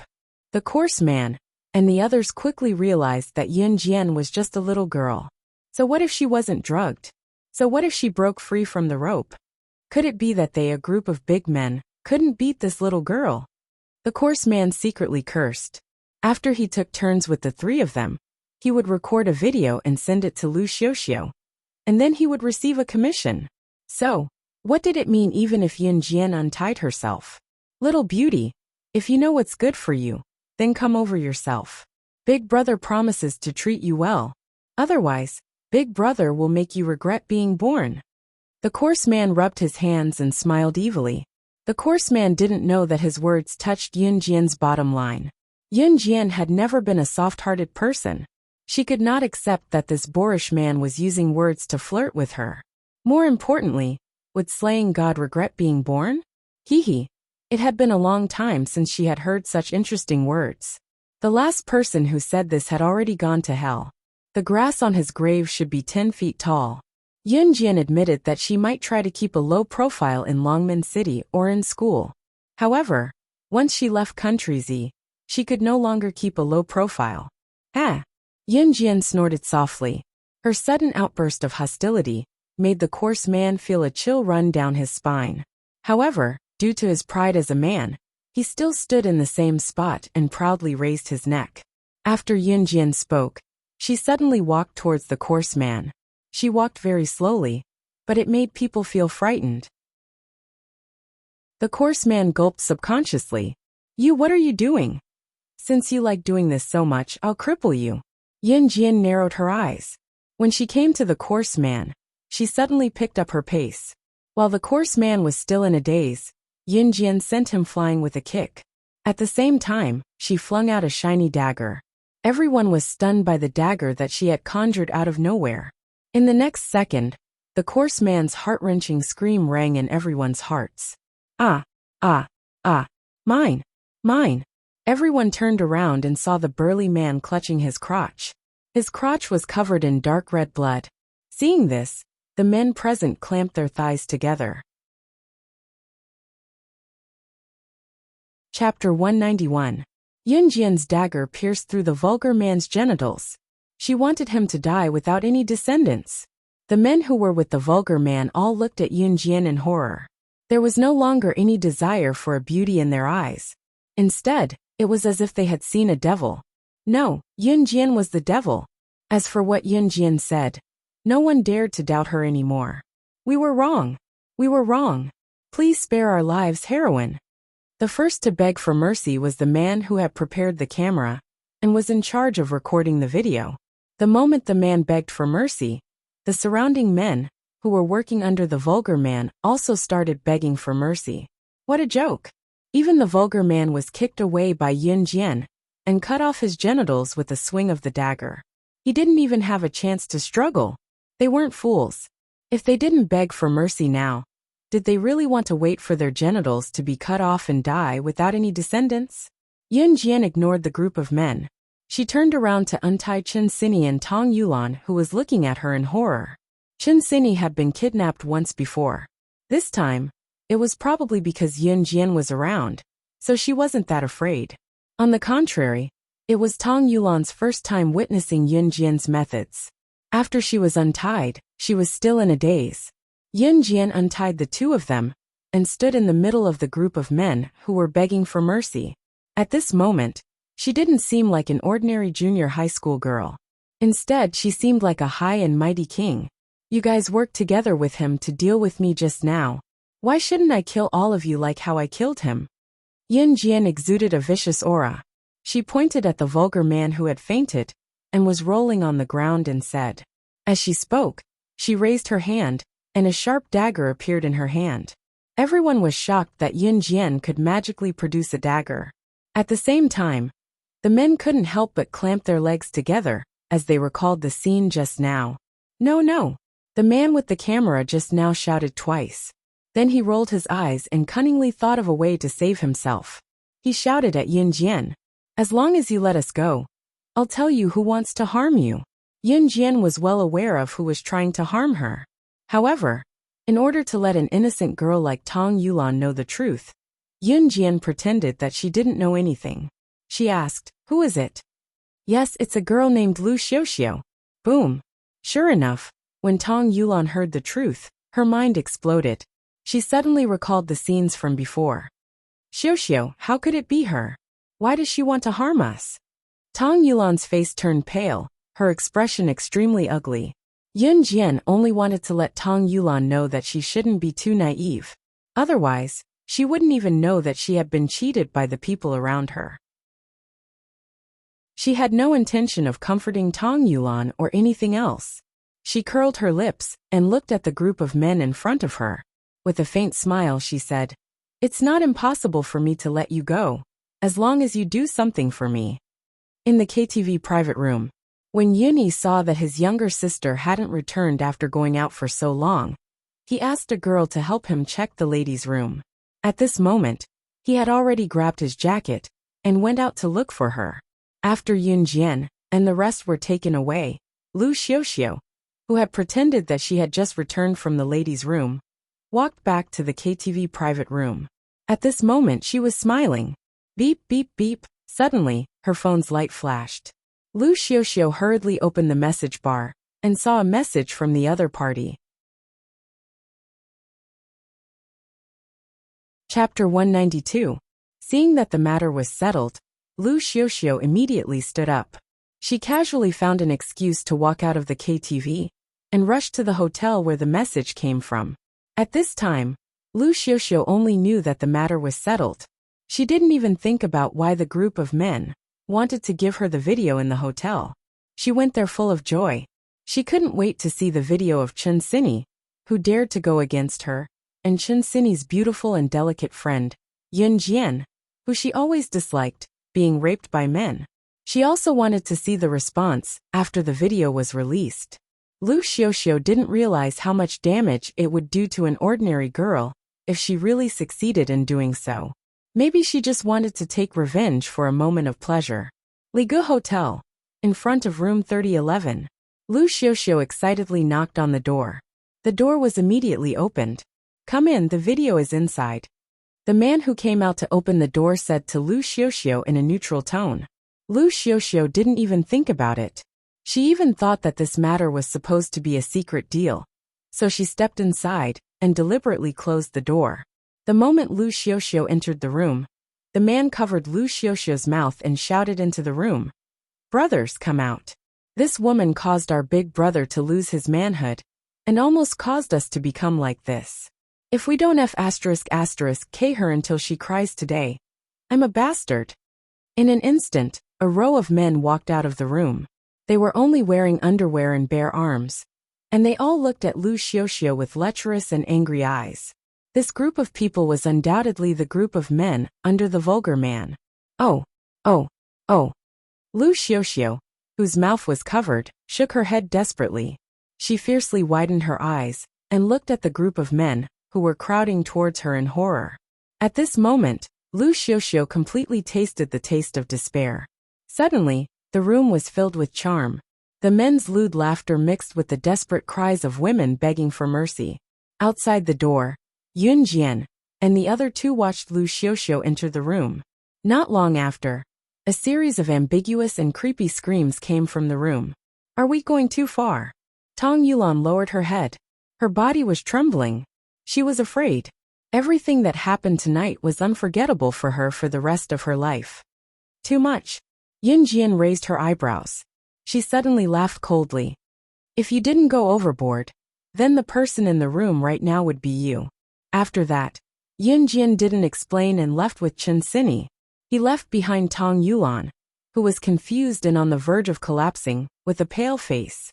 In a certain country in the south, Ce and her two subordinates, Adam and Mo-sun, were currently staying in a hotel. They were preparing for tomorrow's exploration of the ancient tomb. Beep, beep, beep. Mo-sun's laptop flashed twice. He suddenly lifted his laptop and placed it in front of Ce. "Someone wants to bully her?" Ce frowned when he saw the news on the screen. Although he was outside, Yun Jian's every move these days was under his control. Yes, but that person's penis has already been broken by her. That woman has also received her retribution, Mo-san reported indifferently. Ce suddenly stood up. When he heard that someone wanted to bully Yun Jian, his anger spread through his entire body. Only his penis has been broken? Send someone to kill that group of people. As for that woman, sell her to a brothel. Since she likes to be a prostitute, let her be a prostitute for life. Chapter 193. Lu Xiuxiu, who was currently experiencing immense despair, did not know that a bigger storm was waiting for her. And all of this was because she had done a series of irrational actions in a moment of anger, which caused her to offend someone she shouldn't have. On their way back to the KTV, Yun Jian and Chen Xinyi happened to bump into Yun Yi, who was looking for them anxiously outside. Yun Jian and Chen Xinyi had been missing for more than an hour, but the people in the KTV room had yet to notice. However, as the elder brother, Yun Yi did not want to disturb the joyous atmosphere of the group. Moreover, he was worried about his younger sister since they were overseas and not in Longmen City, so he went in circles outside to search for them alone. It was not until he bumped into Yun Jian and Chen Xinyi walking back side by side on the road. Yun Yi ran over, his tall frame blocking the duo's path. "Where did you guys go just now?" Yun Yi panted. It was obvious that he had been searching for Yun Jian and Chen Xinyi for a long time, as he asked them worriedly, out of breath. "Go, we thought the KTV was too noisy and boring. We're going back to Longmen City tomorrow, so we wanted to come out for a walk. Don't you think so, Xinyi?" Yun Jian was afraid that Yun Yi would be worried if he knew the truth, so she and Chen Xinyi had come up with a response. Therefore, the words that came out of her mouth were smooth. Yeah. Chen Xinyi was still a little sensitive to lying, but she agreed with Yun Jian. Yun Yi did not notice Chen Xinyi's reaction. He breathed a huge sigh of relief when he found them. Then, Yun Yi told Yun Jian solemnly, "Xiao Jian, don't run out on your own without telling me next time. I'll be worried. You must at least tell me when you come out next time." Faced with Yun Yi's genuine concern, Yun Jian felt a warmth in her heart as she nodded. "I know, brother." Yun Yi nodded as well. Then, the three of them went back to the KTV. Lu Xiuxiu did not return for the entire night. In spite of it, one could only imagine how pathetic Lu Xiuxiu was. Until the next evening when they took the plane back to Longmen City, Yun Jian and the rest did not see Lu Xiuxiu again. Only Instructor Ding mentioned Lu Xiuxiu briefly, saying that her parents had come to pick her up in the middle of the night. Since it had happened, the instructors could not say much. In addition, Lu Xiuxiu's presence was not prominent, so other than Yun Jian, Chen Xinyi and Chen Xinyi who knew about it, no one else was interested in discussing it. Before boarding the plane, Lawson brought his mischievous brothers to send Yun Jian off. He vowed to Yun Jian, "Next time, I, Lawson, will win against you." Yun Jian found someone like Lawson who was brave enough to take responsibility for his actions and never played tricks behind people's backs. She simply replied, "I'll be waiting." After that, she narrowed her eyes. The moment they boarded the plane back to Country Z, it was the end of their week-long study abroad. Of course, the students learned a lot from it. They were deeply enlightened during this period of study abroad. When they returned to Longmen City, the school gave Yun Jian, Chen Xinyi, and the rest a few days off, so that they could have time to recuperate and rest. Hence, Yun Jian had been loitering in the military training camp and at home these days. At the same time, she quickly found Lu Haoze, the boy who knew that she had hypnotized him. Lu Haoze was a first-year student in a high school. Moreover, the high school he attended was the same as his cousin Qin Fenger, who was in the same school. It was Friday at the entrance of Tanchi High School after school. Yun Jian stood at the school entrance with her arms crossed. Her pretty face and slender figure attracted many passers-by's attention. Chapter 194. Yun Jian watched as batch after batch of students walked out of the school gate with their heavy backpacks. She waited for about 5 minutes before a group of boys walked out of the school gate. Among the boys, there was a handsome and childlike boy who stood out the most. Lu Haoze, who was standing in the middle of the group, also couldn't help but look shy and childish. Lu Haoze. Yin Jian walked over and waved at him. When Yin Jian called out, not only Lu Haoze, but also the group of unfamiliar boys next to him, all looked at Yin Jian. Seeing that Yin Jian was a standard beauty, some of the more active boys started to tease Lu Haoze. Yo, where did this little beauty come from? Lu Haoze, the little beauty is calling you. Why didn't you reply? A tall and thin boy standing next to Lu Haoze teased him. Lu Haoze's cheeks instantly flushed red. He was so shy that even the tips of his ears turned red. He couldn't even say a word to explain himself. He only looked up at Yin Jian for a moment, then quickly lowered his head and asked in a small voice, why are you looking for me? He definitely recognized Yin Jian. Yin Jian wasn't shy. She walked over and stood in front of Lu Haoze and the group of tall and thin boys. She said to Lu Haoze, I'm looking for you. There's something. Lu Haoze immediately guessed that Yin Jian was looking for him, because he blurted out that Yin Jian knew hypnotism last time. However, he became even more shy. The redness on his face was unavoidable. It had to be said that Lu Haoze was very shy. Yin Jian felt that Lu Haoze was acting like this. Not only did she not despise him for blushing like a little girl, but she also felt that he was a little cute. This Lu Haoze was very similar to her little brother when she first met him in her previous life.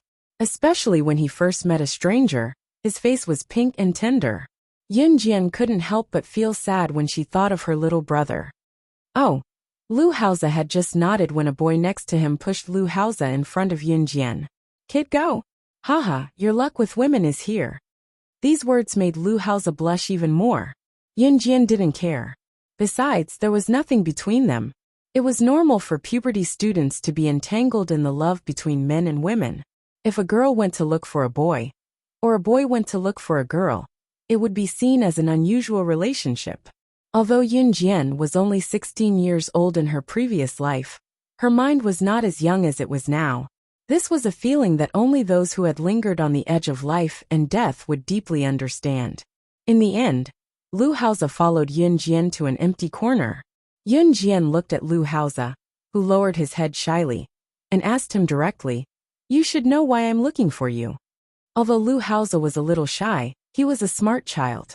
He nodded and said, Do you want to know how I can tell that you know hypnotism? Lu Haoze spoke cautiously, but it had to be said that this child was very smart. Yin Jian nodded. She curled her lips and revealed a charming smile. That's right. So you can choose to tell me directly, or you can choose not to tell me. But even if you don't tell me, I will know. Other than the secret of the sandalwood box, there was nothing that she couldn't find out. Lu Haoze's slender fingers rubbed against each other for a long time.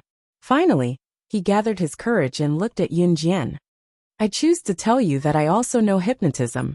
This is a technique that has been passed down in my family for generations. We have never told outsiders. I saw that you also used hypnotism that day, so I couldn't control myself and shouted. Because the hypnotism that you use seems to be very powerful. Even the most powerful elder in my family can't compare to 1/10 of you. Chapter 195. For some reason, when Yin Jian heard Lu Haoze say that his family elder's old friend used the same hypnotism technique as her, she suddenly thought of the old man who taught her these skills in her previous life. She actually didn't know what that old man was called, where he came from, or where he was now. This matter had actually happened many years ago. When she met the old man in her previous life, she was only 10 years old. She unintentionally saved his life when she was 10 years old. In the next 2 years, the old man taught Yin Jian everything he had learned throughout his life. However, he disappeared without a trace. But in Yin Jian's heart, this old man was like her life's enlightenment mentor. Perhaps without this old man, she wouldn't have achieved what she had in her previous life. Do you know where your elder's old friend is now? Yin Jian raised her eyebrows. Although her tone was as calm as usual, her heart was already in turmoil. She suspected that the old man was Lu Haoze's family elder's old friend. Lu Haoze slowly spoke under Yin Jian's expectant gaze. In the end, he only shook his head apologetically and lowered his head. I don't know. The sparkle in Yin Jian's eyes dimmed as well. In her previous life, she used her power to find the old man, but it was as if the old man had never appeared in this world. He completely disappeared without a trace. But our family's elders might know something. Lu Hao's next words reignited Yin Jian's hope. Really? Yin Jian stared at Lu Hao's young face and asked. Lu Hao's face turned red again. He said evasively, Really? If you want to know, I can take you to see the elder of my family. However, he has gone to the countryside and won't be back for a while. When he comes back, I'll ask you to go find him. Okay, it's a deal. Yin Jian narrowed her eyes. Then, she loosened her eyebrows and looked at Lu Haozi with a faint smile. She continued, Then let me formally introduce myself. I'm Yin Jian, a student of Longmen First Middle School's Grade 3 Class A. When your elder comes back, you can come to our school directly to find me. Lu Haozi nodded his head again, agreeing to it. What a shy child. Yin Jian touched her chin, and couldn't help but sigh in her heart. Although Lu Haozi was older than Yin Jian treated him as a younger brother. A period of time, Yin Jian rested at home for a few days. She received news that Zhang Jifan's arrangement of the shop's renovation was coming to an end. This was much faster than planned. Once the shop's arrangements were completed, Yin Jian planned to officially start importing cars for sale. For the next few days, whenever there was a break, Yin Jian would strengthen her training in the military training camp. Since she had some free time this weekend, Yin Jian planned to accompany Qin Yiru to buy some winter clothes or cotton shoes for her. Qin Yiru's clothes were old and worn out. Who knew how many years these clothes had been worn? Even the color of the clothes had faded. Yin Jian claimed that she went out to do some temporary work when she was free. She said that she wanted to experience life better. Claiming that she had received her salary, she dragged Qin Yiru to a clothing store that was rather expensive, but had nice and high-quality clothes to pick out some clothes.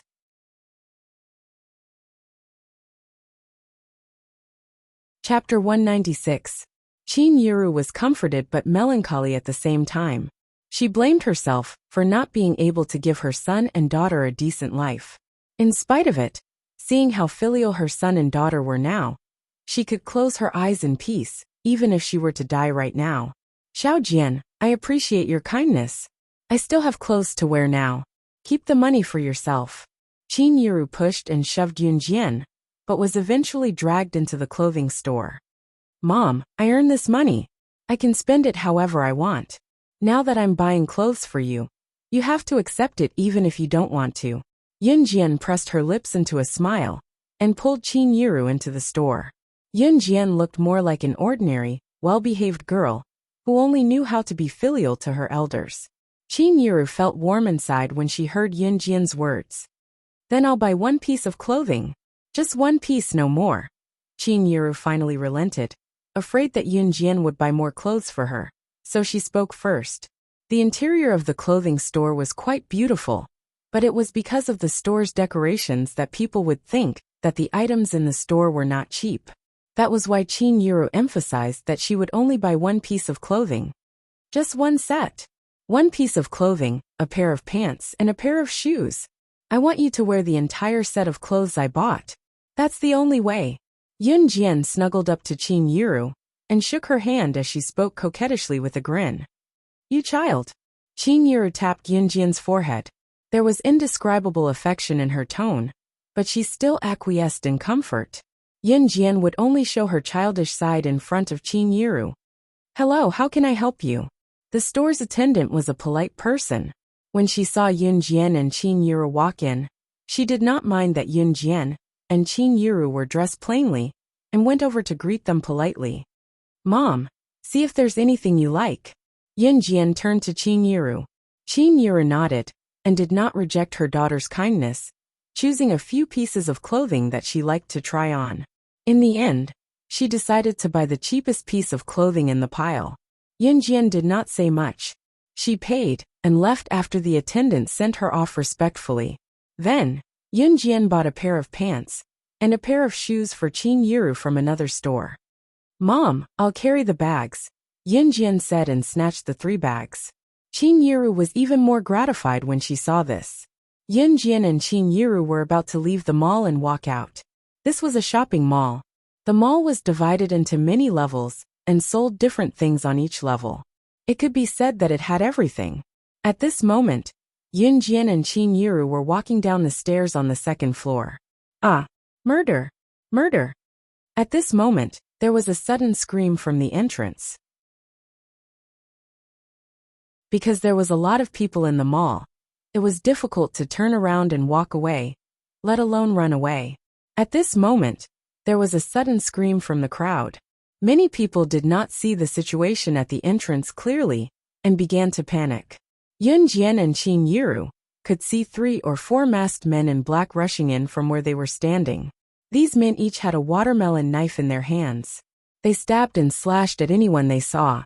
These criminals seemed to have appeared suddenly, and at the same time, they caught everyone off guard. A few unlucky people did not even have time to react before they were stabbed in the vital parts by these criminals, who suddenly rushed into the mall to kill people. They fell to the ground on the spot. Ah! Ah! Ah! In an instant, the screams and shouts, as well as the sounds of people jostling and running away, filled the entire mall. By the time Qin Yiru reacted, one of the criminals with a watermelon knife was already rushing towards Yun Jian and Qin Yiru. Qin Yiru understood the severity of this sudden situation. She was so scared that her face turned pale. Chapter 197. Out of motherly instinct. The first thing that came to Qin Yiru's mind, when she was caught in such a dangerous situation, was not that Yun Jian's unusual skills could save her. It was that she wanted to save her daughter. Therefore, she instinctively pushed Yun Jian away while she stood where she was. Even if she had to die, she had to buy time for her daughter to escape. The scene was already in a state of panic. Everyone was running away like headless flies. No one dared to stand up and fight with the criminals. Yun Jian's docile gaze shifted abruptly as malice exploded in her eyes. Seeing that the criminal was about to stab Qin Yiru, who was closest to him, with a long watermelon knife, Yun Jian pulled Qin Yiru behind her without a second thought. Qin Yiru shrieked when she saw it. Xiao Jian no. She thought that Yun Jian was going to take the knife for her.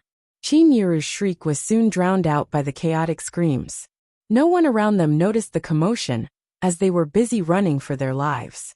Realizing that the criminals were going on a killing spree, the crowd was eager to push everyone around them away to block the criminals, so that they could have time to escape. Clang! Before Qin Yiru could snap out of her wails, Yun Jian had already kicked away the watermelon knife in the criminal's hand. Ah! Ah! Help! Help! Sob! A well-dressed woman who ran past Qin Yiru shrieked and grabbed Qin Yiru, pushing her toward the criminal who was slashing at her. The criminals killed everyone they saw, stabbing and slashing anyone who was in front of them. Seeing that she was about to be caught by the criminals, the woman pushed Qin Yiru away in fear, so that she had time to escape.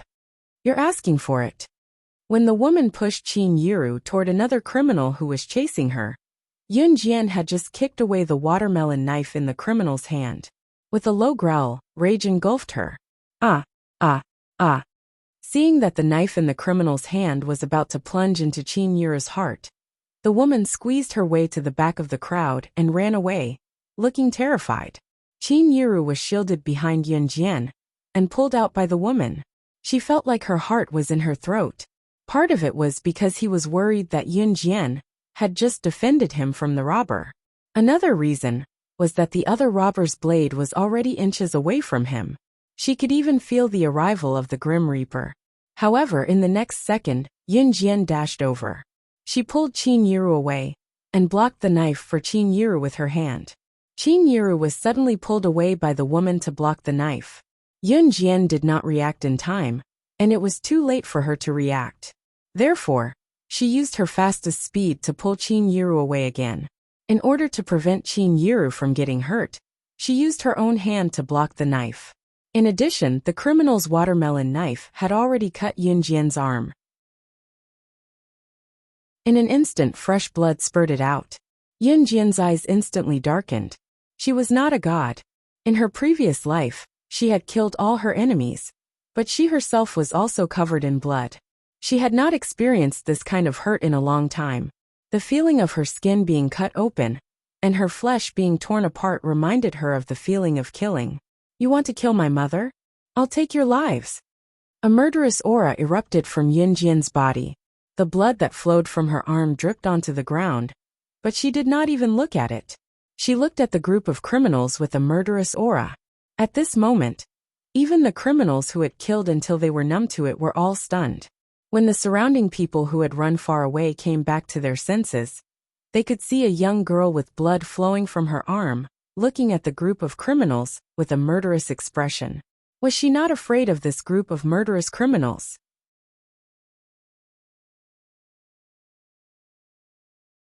Chapter 198. Xiao Jian. When Qin Yiru saw the blood flowing down Yin Jian's arm, she ran over in a panic, wanting to grab Yin Jian's arm to stop the bleeding. Yin Jian stopped her, shielding Qin Yiru behind her silently, as she looked at the criminals, who were all looking at her with watermelon knives in their hands. Those who were almost killed, but Yin Jian's situation had attracted the criminals' attention.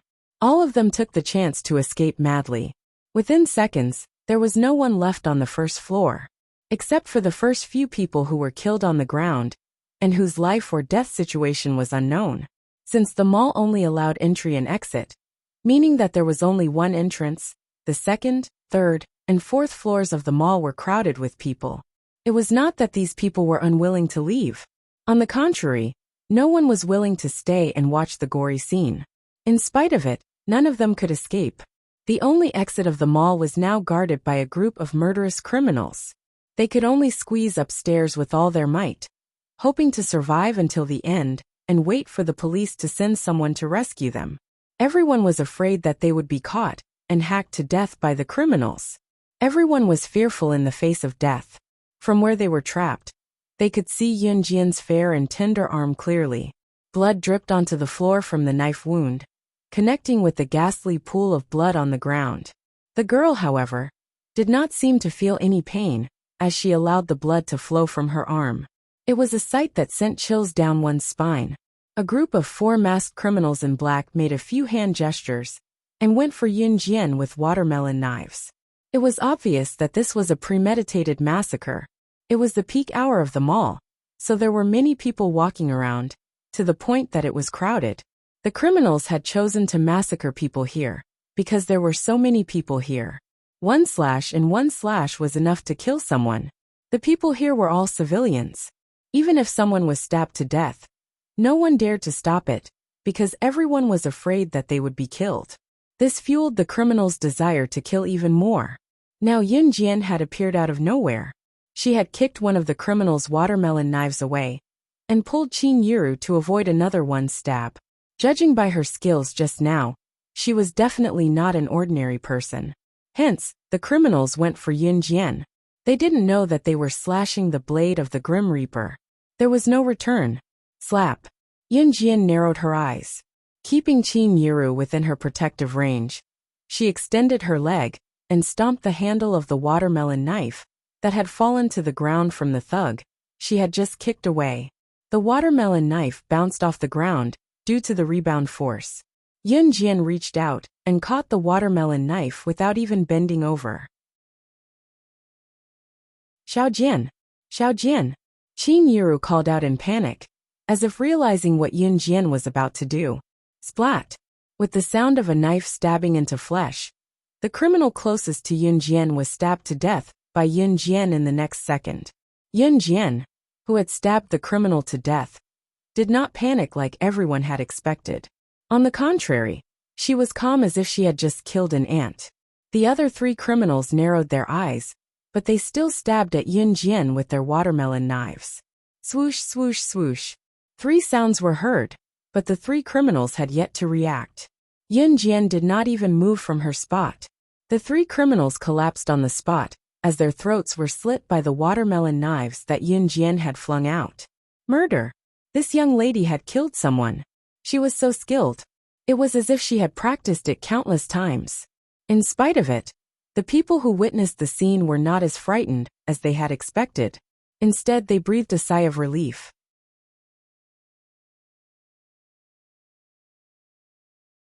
Chapter 199. In such a critical moment, no one dared to go against the criminals who were wielding watermelon knives.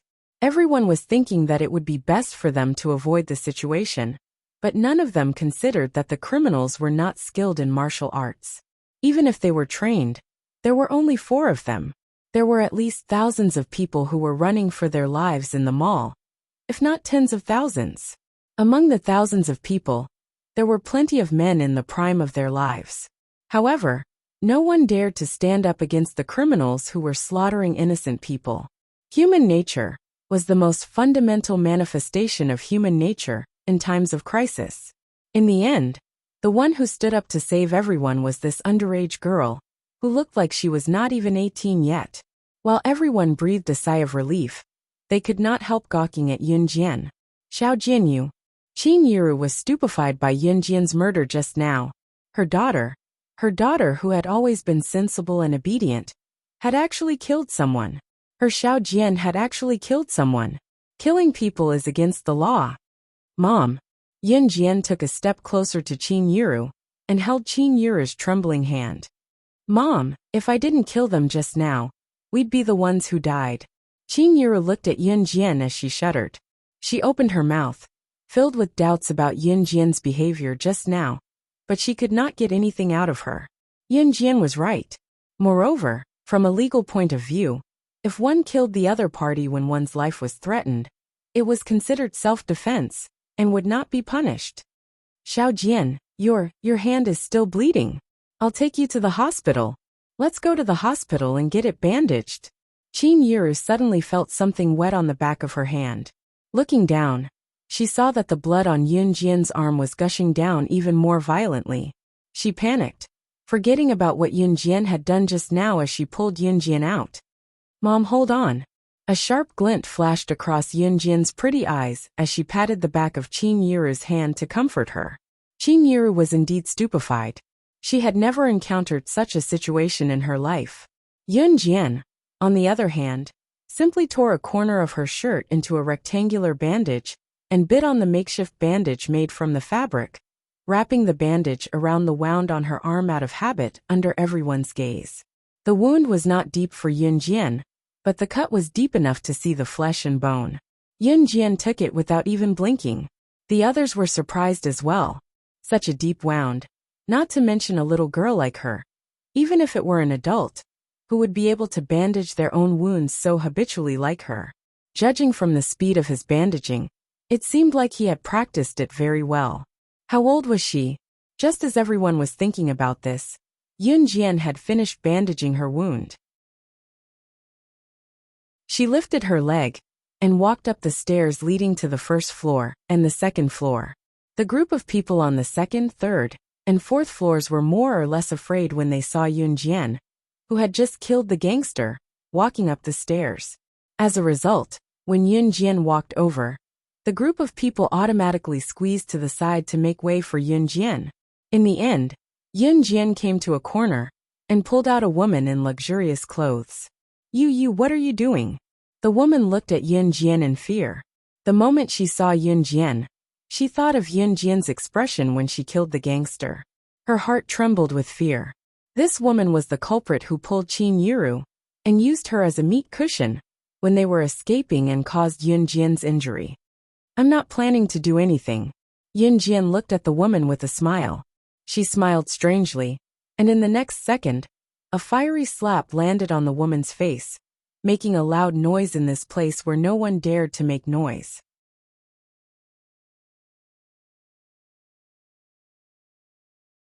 Chapter 200. Ah! The woman screamed. She was wearing a designer coat and carrying a Chanel bag. It was obvious that she was from a wealthy family. At this moment, she was slapped by Yun Jian. Yun Jian's slap was not light. After the woman was slapped, she coughed violently. Something seemed to have fallen from her gums. The woman covered her mouth and coughed desperately. It was a white tooth. This woman's tooth was broken by Yun Jian. But seeing Yun Jian do this, the people present did not even dare to fart. This little girl had just killed someone. She had killed someone. Who would dare to interfere in this matter? My tooth. When the woman saw that it was her white tooth that was exposed in her hand, She felt dizzy and almost screamed and fainted. The woman raised her eyes and glared at Yin Jian fiercely. Then she insulted her. "Who do you think you are? Do you know who I am? How dare you hit me?" Although the woman was afraid that Yin Jian had just killed a few criminals, they were still criminals. They were criminals after all. If Yin Jian did not kill them, they would kill more innocent people. The woman really did not believe that Yin Jian would dare to kill her. Did she dare? Did she dare? Yin Jian ignored the woman's evil words. She looked at the woman in disgust and said to her, "This slap is for my mother." As she spoke, Yin Jian stood where she was and swung her hand to slap the woman's heavily made-up face again. Pfft! This slap was so strong that the woman, who did not react in time, spat out a few white teeth from her mouth. Yin Jian's skills had improved by leaps and bounds because of the military training. Even her strength could not be compared to before. This slap was almost enough to knock out all the teeth in the woman's mouth. However, Yin Jian knew that this was the woman's own fault. She should not have used her mother as a shield. She did not care about herself. But if something had really happened to Qin Yiru just now, or if she could not save her in time, Yin Jian could not even begin to imagine the feeling of death that pierced her heart. "I'm warning you with this slap. The next time I see you, you're dead." Yin Jian spat out this sentence fiercely. At this moment, the woman's whole body trembled. She was originally very aggressive, but at this moment, she didn't even dare to let out a fart. She had a feeling that if she said another word in front of Yin Jian, this little girl would really kill her. Just like how she had killed those criminals just now. After giving the woman 2 slaps, Yin Jian went down from the 2nd floor. At this moment, a group of uniformed policemen and a group of armed special forces soldiers rushed in from the door. There were also ambulances rushing to the scene and immediately started to treat the casualties at the scene, as well as the people who were still alive. Among this group of special forces, Yin Jian actually saw a familiar face. That was Gu Junjian. Gu Junjian and the others had received a notice that there were criminals brutally killing civilians here. So they hurried over. They had received orders from their superiors to immediately kill those criminals on the spot. However, they did not expect to see all the criminals dead the moment they entered the door.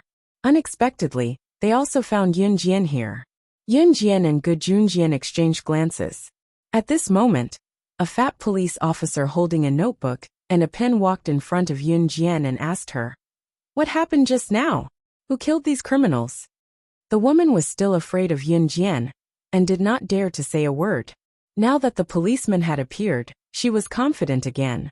She was no longer afraid of Yin Jian and seemed to have forgotten Yin Jian's warning.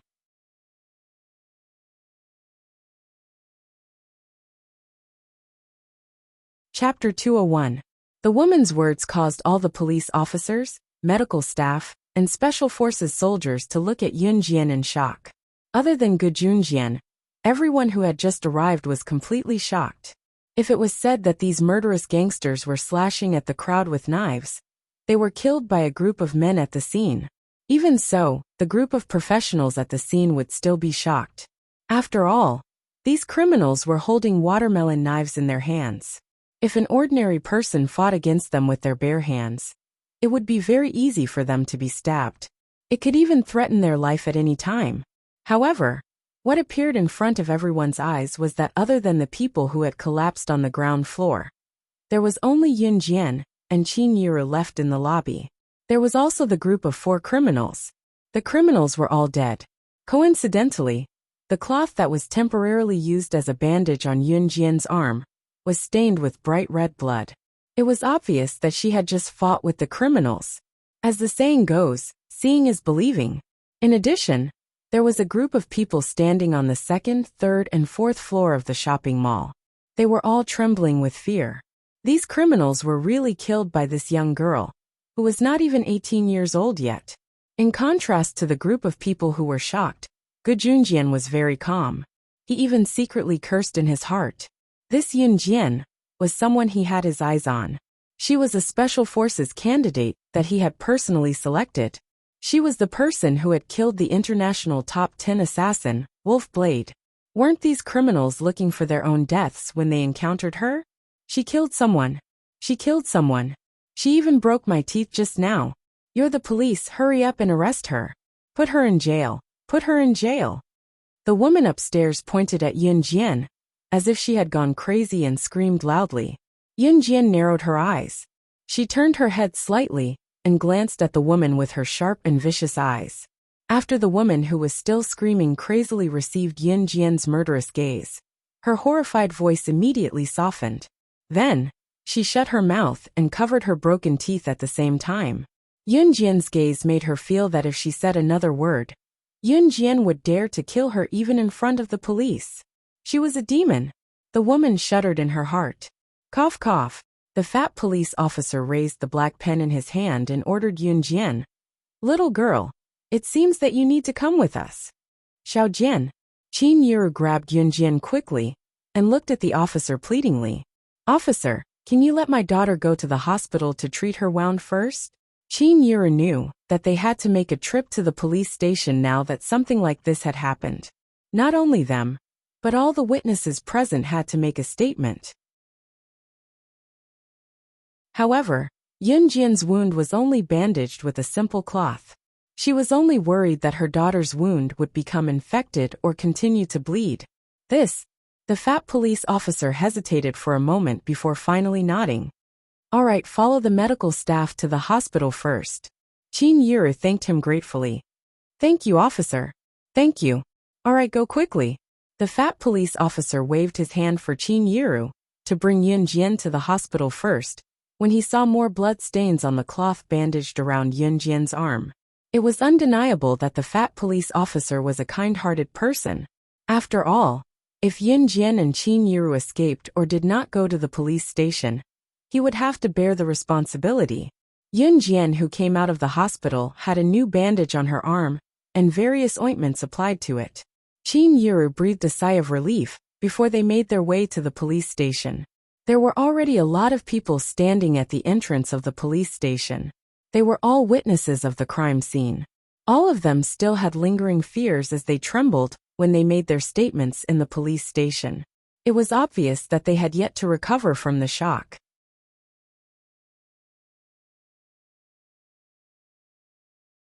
Chapter 202. When Gu Junjian saw Yunjian walking over with Qin Yiru, he glanced at the wound on her hand and asked, "Is your injury okay?" He had obviously heard from the other witnesses that Yunjian was injured because she was trying to save Qin Yiru. Otherwise, with Yunjian's skills, she would not have been injured at all. However, in that situation, Yunjian was able to save Qin Yiru from a knife that was inches away from her. Her skills were definitely top-notch. Just by listening to the witnesses, Gu Junjian knew that if he had been in Yunjian's shoes, even if he had used his own life to save Qin Yiru's life, or to push Qin Yiru away, he would not have been able to do so. Yunjian was indeed the person who had killed Wolfblade, who was ranked 10th on the assassin ranking. It's okay. Yunjian smiled lightly and introduced Qin Yiru to Gu Junjian. This is my mother. Oh, Gu Junjian looked at Qin Yiru curiously after hearing that. He saw that there was still a trace of lingering fear on her tired face. He just wanted to see who this woman was who could give birth to such an amazing daughter like Yunjian. Mother, this is the captain of the military special forces. Yunjian did not plan to hide anything as she pointed at Gu Junjian and immediately introduced him. She just did not point out that Gu Junjian was the captain of the Advanced Special Forces. Advanced Special Forces soldiers were different from ordinary Special Forces soldiers. The Advanced Special Forces that Gu Junjian was in was not only a team that directly belonged to the country, but more importantly, those who could enter the Advanced Special Forces were definitely influential figures in the country. Gu Junjian was the captain of such a powerful team. Even so, in Qin Yiru's eyes, Gu Junjian was already a big shot. Qin Yiru was puzzled as to why her daughter knew such a big shot. She couldn't help but greet Gu Junjian politely. Nice to meet you. Since it was someone her daughter knew, she could not refute Xiaojian. Gu Junjian nodded. He also looked at Qin Yiru in a friendly manner and revealed a meaningful smile. Yes, nice to meet you. Your daughter is very outstanding. Gu Junjian sighed from the bottom of his heart. Qin Yiru was also stunned. You're here? It's your turn to give your statements. Come in. At this moment, the fat police officer saw that Yun Jian and Qin Yiru had returned, so he walked over to greet them. As a result, their conversation ended abruptly, and Yun Jian and Qin Yiru entered the police station. Gu Junjian followed them in as well. Gu Junjian was the captain of the Advanced Special Forces. His position was high, so he could enter and leave the police station freely. The process of recording Yun Jian's statement was much more complicated than the other witnesses. After all, it was a fact that Yun Jian had killed someone. It was unknown what Gu Junjian had told the police officers, but Yun Jian left the station after giving her statement. She did not even have to deal with the tedious matters. Qin Yiru, who left the police station, was even more confused. She asked the same question she had just now. Xiao Jian, how do you know such a big shot like the Special Forces officer? Actually, Qin Yiru had many questions she wanted to ask. Why did her daughter change so much? Mom, actually I've joined the Special Forces. I'm already a candidate for the Special Forces. Yun Jian blinked and suddenly confessed when they walked past a deserted area with no one around.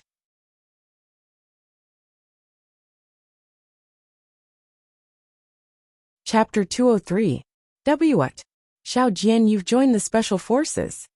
Qin Yiru clutched her chest, stunned by the sudden news. Her eyes were trained on Yun Jian, as she exclaimed in a raised pitch. Since Yun Jian had decided to come clean, there was no need for her to hide the truth anymore.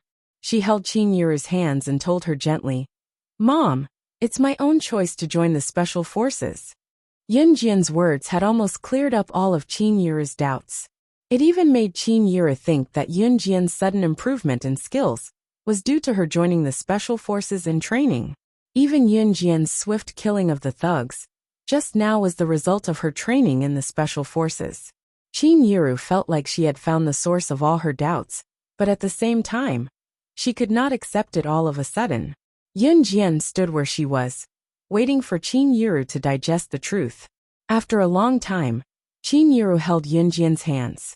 She did not know how she should feel toward Yun Jian right now. Qin Yiru only felt that she was a failure as a mother. As a mother, she did not even know what her daughter had been doing recently. In spite of it, Qin Yiru still held Yun Jian's hands and told her in detail, Xiao Jian, I don't object to you staying in the Special Forces, but you have to promise that nothing will happen to you. I know that it's dangerous, but you're not allowed to be in danger. Promise me and I won't stop you. Qin Yiru was not like some mothers who treated their children like treasure. She loved her child, but she respected her choice as well. Of course, this was on the premise that her child's life was guaranteed. Yun Jian knew that being a Special Forces soldier was dangerous at all times, but she nodded at Qin Yiru. Mom, I promise I'll be fine. Being a Special Forces soldier was dangerous, but it paled in comparison to the various organizations she had to come into contact with in her past life. What was certain, however, was that she would return to her previous life's environment one day. Of course, the person who wanted her slaying God dead was not born yet. Amen. Qin Yiru leaned toward Yun Jian and rested her head softly beside Yun Jian's before caressing Yun Jian's forehead. To Qin Yiru, no matter how mature her Xiao Jian was, she was still a child. After returning to school, Yun Jian had a few days of peace. It was just that there was a rumor in school recently that caused a commotion in the entire Longmen city. A talkative and lively boy in class bragged to the class after class as if he was there himself. My aunt was there when the criminals massacred the people in North Gate Mall. Wow, are you for real? I heard that a bunch of criminals charged in that day and hacked people with watermelon knives. Another student chimed in immediately. The incident caused an uproar in Longmen City, as the students in school were discussing it as well.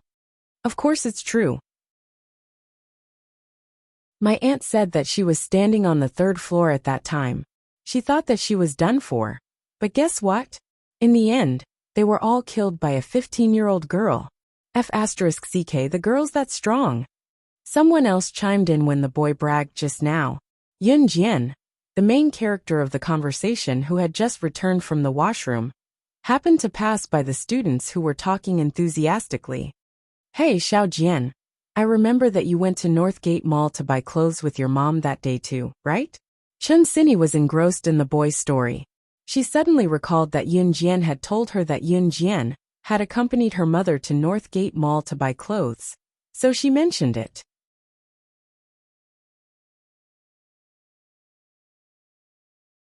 Chapter 204. Hey, if that's the case, Yun Jian, you were there when the incident happened that day? One of the students couldn't hide his excitement and hurriedly asked Yun Jian. Everyone in the class wanted to know the answer to this question, although the boy who was bragging just now said that his aunt was there. That was what he heard from his aunt. He didn't see it with his own eyes. If Yun Jian was really there at that time, then she must know the whole story clearly. In fact, Chun Sini also wanted to know what happened at the mall. However, she inadvertently made Yun Jian the center of attention in the class. She winked at Yun Jian apologetically. Yun Jian was in a good mood at the moment. She smiled back at Chun Sini, and then looked into the pairs of expectant eyes in the class. She nodded and said, "That's right, I was there." "Then hurry up and tell us. What happened that day? Could it be that those criminals really died in the hands of a 15-year-old girl?" The student who couldn't hide his excitement asked Yun Jian again, his eyes shining with fascination. Yun Jian only smiled slightly. She pursed her lips and looked at the group of students who were especially curious about what happened that day. She raised her eyebrows and said, "If I said that I killed those criminals, would you believe me?" "What?" Hearing Yun Jian's words, everyone present turned pale with fright. She was the one who killed the criminals in the legends? Opening their eyes again, Yun Jian was indeed 15 or 16 years old. The girl who killed the criminals in the rumors was also around this age. Could it be that she really killed those criminals? Just kidding. In the next second, Yun Jian dissolved the tense atmosphere at the scene. Yun Jian's half-true and half-false words made the students present relax. However, if she really killed someone, how could she come back to school so quickly? Even if she didn't, she would be locked up by the police for a few days. The group of students immediately dispersed noisily. Chun Sini and Zhang Xiaofeng, on the other hand, ran over to surround Yun Jian after the group left. "Jian Jian, you must have killed those criminals, right?" Chun Sini went to Yun Jian and asked softly. Zhang Xiaofeng, on the other hand, looked at Yun Jian with admiration. Yun Jian nodded subtly and looked at Zhang Xiaofeng, asking, "Did you train when I wasn't here?" "Yes. Of course, master, I've been training very hard." Zhang Xiaofeng, who was called out, put away his deep admiration for Yun Jian and flexed his muscles, gesturing at Yun Jian in a funny way. Zhang Xiaofeng and Chun Sini were slowly getting used to Yun Jian's unbelievable performance. After all, the two of them had witnessed enough of the things that had happened before. "So, master, when are you going to teach me something better?" Zhang Xiaofeng gestured again and went up to her with a grin. "We'll talk about it after you've mastered the chopstick throwing." Yun Jian pressed her lips together slightly and smiled subtly. Chopstick throwing was a skill she had Zhang Xiaofeng practice. It was actually very simple. He placed an empty beer bottle on the ground and got Zhang Xiaofeng to toss the empty beer bottles in the distance with his chopsticks. Toss one beer bottle after another would count. The movement sounded simple, but when Zhang Xiaofeng practiced it more and could easily throw the chopsticks into empty beer bottles far away, his basic skill would be more or less there. Although the movement sounded simple, many moves were closely related to it. Especially when it came to firearms, aiming was the most important point. Just like chopstick throwing, one throw and one go-in would be accurate, while a gun required one to aim and shoot.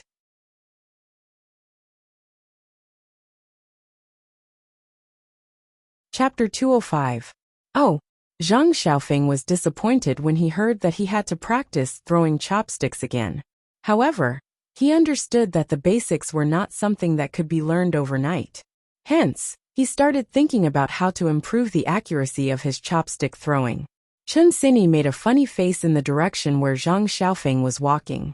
Then, she turned around and looked at Yun Jian with a smile. She stuck out her tongue and looked extremely cute. Coincidentally, the bell rang to signal the start of class. Thus, The group of students who had gathered together to gossip about various trivial matters returned to their seats. The teacher quickly carried a stack of textbooks into the classroom. Yun Jian lived a comfortable life again. Now that Qin Yura knew that she was training at the military training camp, she could go to the camp openly on the weekends. At this moment, it was not long before her first mission in a month. Today, Yun Jian was sweating profusely from the high-difficulty training. After returning from the military training camp with Chu Ning and the rest, they agreed to go to a high-class clubhouse to party for a while. However, they were stopped by a high-class sports car. Seeing the person in the car, Yun Jian frowned deeply. Yun Jian knew the person in the car. She had met him once after her rebirth. This person was one of the 4 leaders of the Enhun organization, Shuaying. Shuaying was Siyi's subordinate. Logically speaking, Shuaying should not know her since she had been reborn. However, he actually came all the way from country M to country Z to look for her? What did this mean? Who are you? Can you move the car? You're blocking our way, Chu Ning said when she saw Shuaying suddenly driving a sports car in the middle of the road. It was normal for her to say this. After all, this was a pedestrian area. Shuaying deliberately drove the car here to block their way. Of course, Chu Ning did not know that Yun Jian knew Shuaying. Hence she said this. I'm looking for her. Shuaying frowned slightly. His slender finger pointed in the direction of Yun Jian, and an innate murderous aura shocked everyone present. The 4 leaders of the Enhun organization were all handsome and dashing, and they were all quite young. This was what Yun Jian knew. I know him. Yun Jian remained silent for 2 seconds before speaking to Chu Ning and the others. Why don't you guys leave first? I won't be going to the party.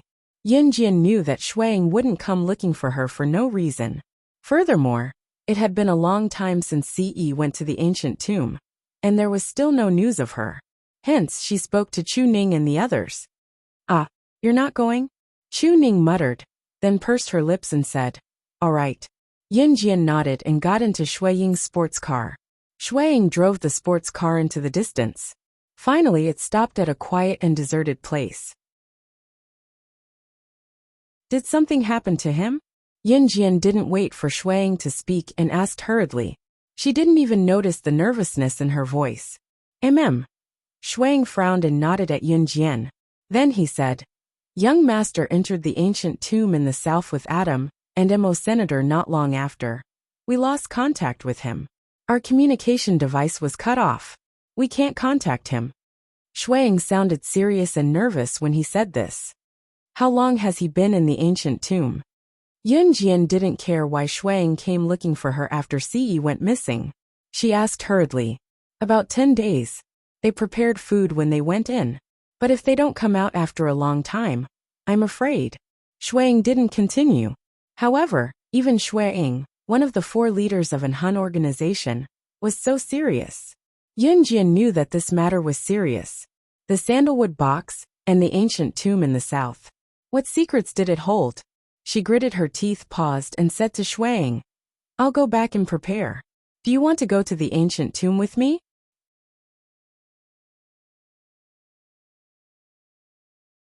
Chapter 206. Shuaying frowned. He looked at Yun Jian and said, I have to stay in the organization.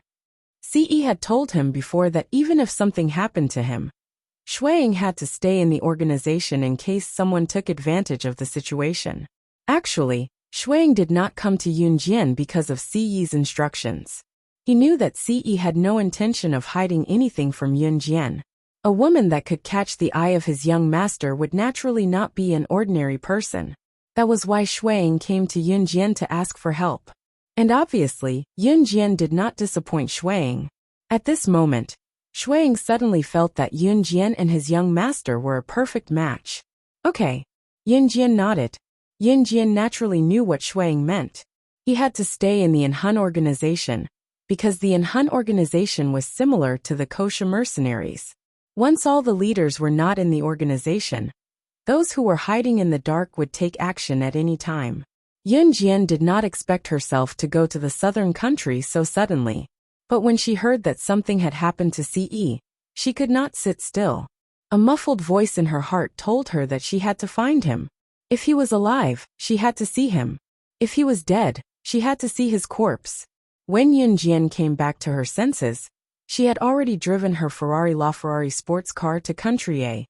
Country A, which was the southern country, was the location of the ancient tomb, where the sandalwood box was excavated. As for the few days that she disappeared, she asked Gajunjian to lie to Qin Yiru on her behalf. She lied that the army wanted to train the group of special forces candidates better, and that they would undergo long-term closed training. Even the school had reported it. Yunjian took the detailed map that she got from Shui Ying and drove her car at the speed of light. She did not drive to Country Z. Instead, she parked her car at the provincial airport and bought a ticket to Country A. It was already 4 o'clock in the afternoon when the ancient tomb of the sandalwood box was excavated in Country A, which was a relatively poor country. She rushed to the ancient tomb without stopping. The ancient tomb was located in a deep ravine. When Yunjian arrived, she could see many tents set up around it. Yunjian carried a lot of things she had prepared in advance and was about to enter the tomb. "Little girl, wait." Suddenly, a deep voice stopped Yunjian in her tracks. Yunjian turned around to look. He saw a solemn middle-aged man standing in front of him. This man held a lot of archaeological equipment in his hands and wore a pair of glasses on the bridge of his nose. Looking at the group of people standing behind the middle-aged man, as well as their attire and appearance, there was no doubt that they were an archaeological team. The appearance of the sandalwood box and the rumor that the ancient tomb was only accessible attracted experts and scholars from all over the world, as well as archaeologists. Even famous figures from all over the world came one after another. However, not many people entered the tomb. There was even a large group of people from all over the world stationed here, but very few actually dared to enter the tomb. Naturally, he was afraid that once he entered the tomb, he would not be able to come out. It was just like the previous few batches of people who entered the tomb and never came out again. Just now, the middle-aged man called out to Yunjian in Chinese, so it was obvious that he was from Country Z. However, the middle-aged man looked at Yunjian and asked, "Little girl, you are from Country Z, right?" Yunjian nodded slightly.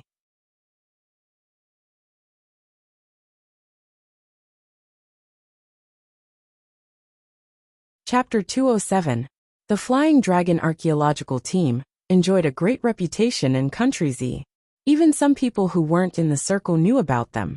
Yu Bufan, and the group of people behind him, were the members of the mysterious Flying Dragon Archaeological Team.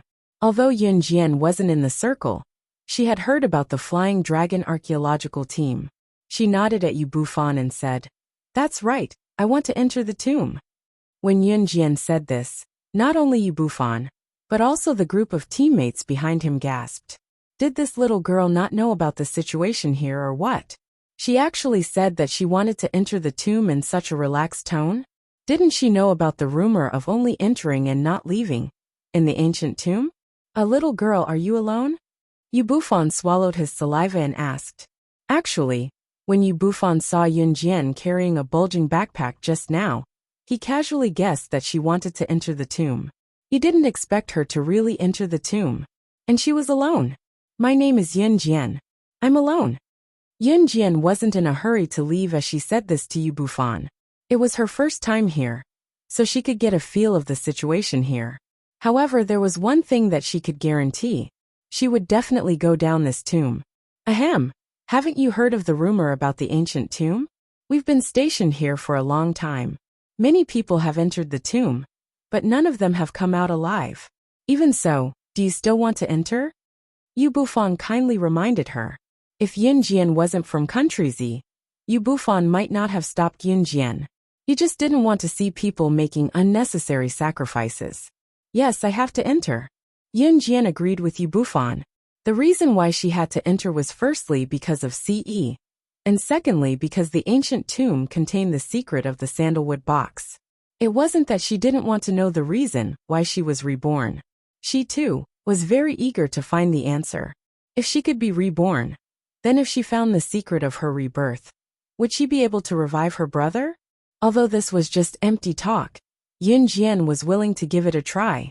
She had even encountered such a rare thing like being reborn. Perhaps her brother could be revived too? Alright, if you really want to enter the tomb, I have 2 friends here who are going to enter the tomb tomorrow. If you don't mind, you can go with them. Yu Bufan said. In order to prove that he was not a liar, he deliberately explained. It's like this. My 2 friends have been waiting here for several days. They have already gathered a group of people who want to go into the tomb together. Since you all want to go into the tomb, and we don't know what will happen when we enter the tomb, my friends plan to gather a group of people to go together. This way we can take care of each other. Yu Bufan didn't mention that his friends' friends were. This was used as groups as a Z? S teams for team. Yu Bufan was overjoyed when he heard this. He hurriedly brought Yun Jian to find his 2 friends. Although Yun Jian didn't look powerful, it was always good to have one more person as a guarantee and a sense of security. Yu Bufan's 2 friends were about the same age as him. When they saw Yun Jian, they expressed their goodwill towards her. Yu Bufan's 2 friends were one tall and one short. The tall and thin one was called Bo Zhan, while the short and fat one was called Fu Xian.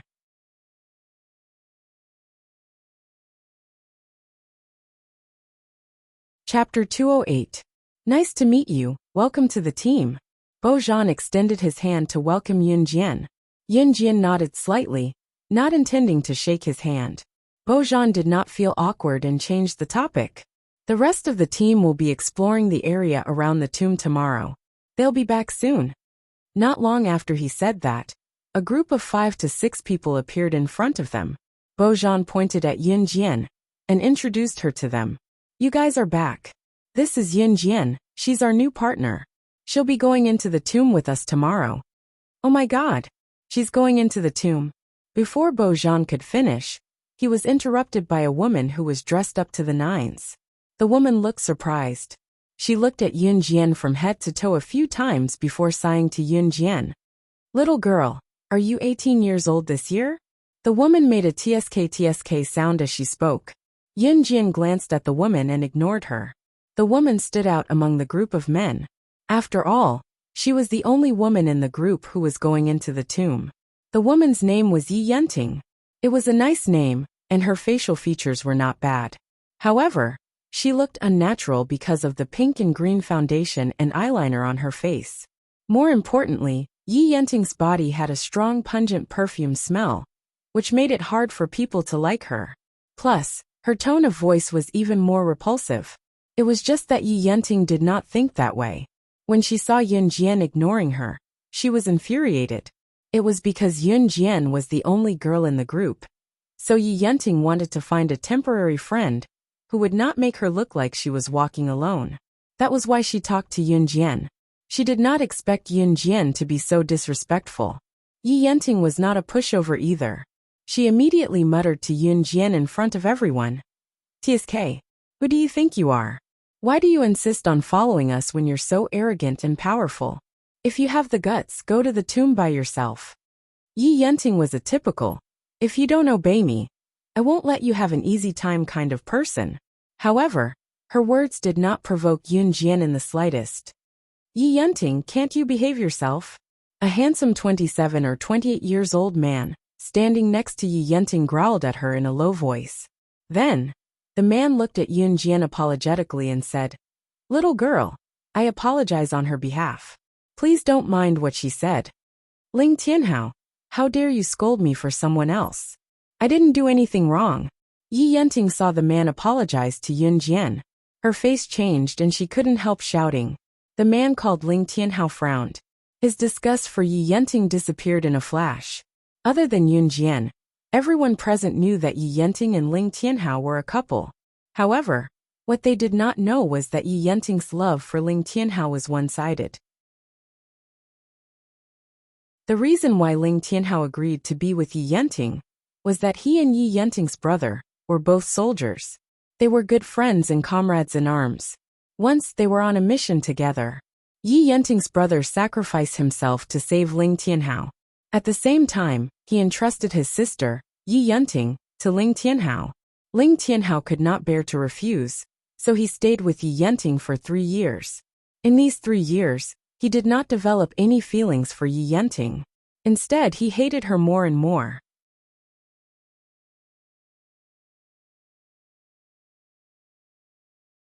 Chapter 209.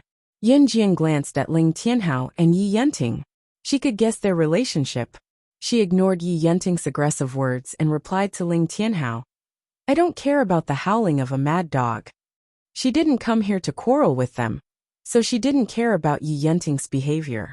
Yi Yenting was even angrier. She pointed at Yin Jian and was about to walk over.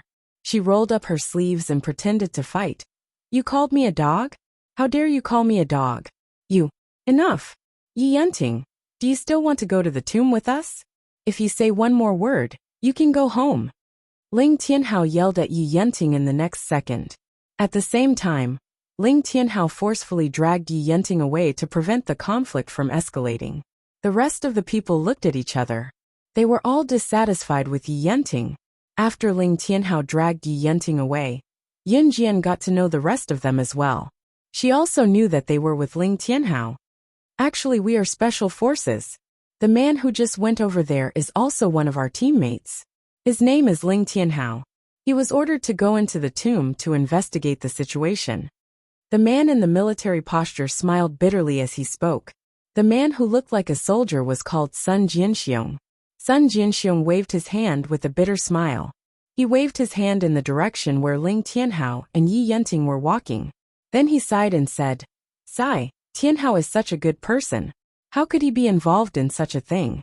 When old Yi left, he shouldn't have entrusted his sister to." Sun Jinxiong sighed. At this moment, a tall and sturdy man elbowed him in the stomach and interrupted him. "Old Sun, don't talk so much. Be careful that Yi Yenting doesn't hear you. She'll make a scene again." Fine. It's useless to say more. I won't talk anymore." Sun Jinxiong smiled awkwardly and turned to ask Yin Jian, "Oh right, little girl. Why do you want to go to the tomb? You can't enter the tomb unless you have no other choice. It's very dangerous inside." "You." Sun Jinxiong had good intentions, but Yin Jian smiled and interrupted him. She said, "My name is Yin Jian. I have a reason why I have to enter." Since Yin Jian said so, they didn't ask anything more. Yin Jian had also figured out the situation of this group of people. Bo Zhan and Fu Xian were together. They were both members of the Flying Dragon archaeological team and friends of Yu Bufan. The two of them heard that the tomb was dangerous, so they gathered people to go down the tomb with them. That was how they met Ling Tianhao, Sun Jinxiong and the others. Other than Yi Yenting, who was forced to come along, Ling Tianhao and the others were members of a special force from Z country. They were going into the tomb to carry out their mission. Yun Jian knew that there were many special forces in country Z, but not many of them could be classified as advanced special forces. As for whether they were related to Gujun Jian, there was nothing to say. Yi Yenting and Ling Tianhao came back when the sky was dark. She didn't know how Ling Tianhao comforted Yi Yenting, but both of them had calmed down by the time they came back. They set up a tent for Yun Jian, and then went to pack their things. These things were naturally necessary for the trip to the tomb the next day. Yun Jian also took out the things in her backpack and counted them. "Hey look, there's another car coming." At this moment, a tall and large off-road vehicle drove over in an overbearing manner, flashing past in front of everyone. There was a huge unique skull on the front of the SUV, which attracted everyone's attention. The one who spoke was Sun Jianxiong. Bo Zhan's eyes widened as he watched the off-road vehicle drive past. He was currently pointing at the SUV's tracks and exclaiming softly, Isn't that Wuxia mercenary's car? I can't be wrong about the symbol on the car. No one would dare to imitate that symbol." As soon as he said this, everyone was horrified.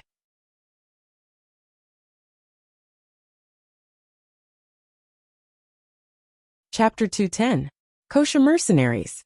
It was the international mercenary organization that was famous all over the world. Ling Tianhao, Sun Jinxiong, and the rest's expressions changed upon hearing Bo Zhan's words. Yun Jian raised her eyebrows slightly. Of course, she saw the logo on the car. It was undoubtedly Kosher Mercenaries. However, it was too dark for her to see clearly who was in the car.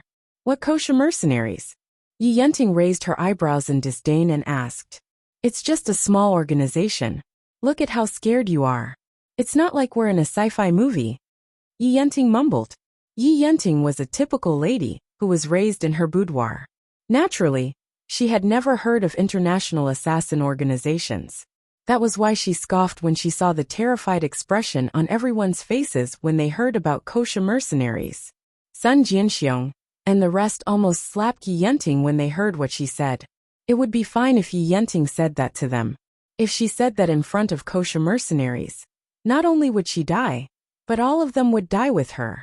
Yi Yenting, shut up. It was the first time Sun Jianxiong yelled at Yi Yenting, who had nothing to do with him. Kosher mercenaries. We can't afford to offend them. Yi Yenting, you better restrain yourself.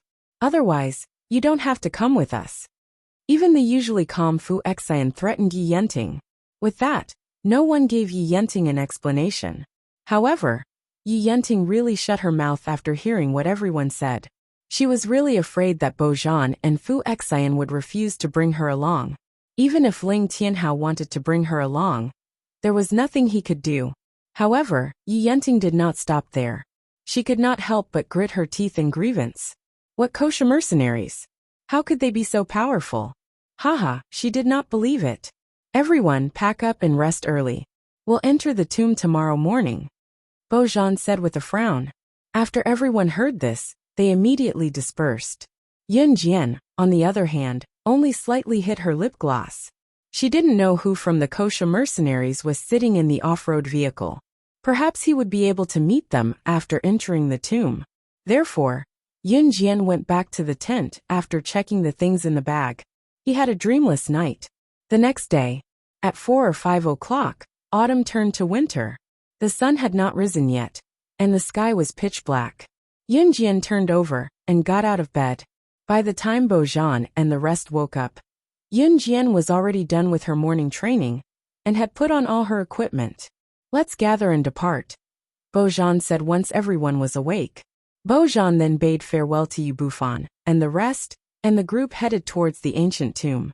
Yin Jian walked at the back of the group. She had been observing the surroundings along the way. When they arrived at the entrance of the tomb, it was already 8:30 in the morning. What appeared in front of them was a dried-up well. When the ancient tomb was excavated, it was found in a dried-up well. Therefore, there was only one way to enter the tomb, and that was to go down this deep dried-up well. Who's going first? Bojan asked after tying the rope. Yi Yenting, since you're so good, why don't you go first? Sun Jianxiong suggested as he saw that Yi Yenting was unhappy. Aye. Yi Yenting shuddered violently. She looked at the dried-up well fearfully and took 2 steps back. Of course, she would not be the first to enter the tomb. Suddenly, she had an idea and pointed at Yin Jian. You're the last to join us. Of course you should go first. The first person to enter the tomb might accidentally trigger the mechanism, so Yi Yenting would rather die than be the first to enter. I'll go first, Bojan said. I'll go first. Yin Jian's eyes flickered. She walked over and pulled the rope. Without any hesitation, she stood in front of the dried-up well and jumped in swiftly. Everyone was stunned as well. After all, the warning that no one who enters the tomb will survive was still there. Who could guarantee that those who entered the tomb would not be killed on the spot by the mechanism?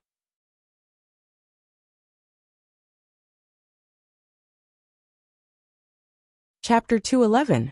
Although that was what everyone thought, after Yin Jian, Bojan led them into the tomb one by one.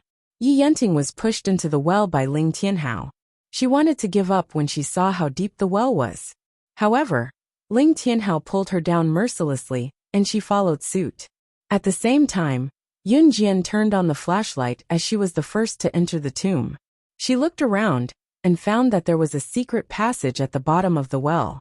She raised her head and looked at the top of the well, but all she saw was darkness.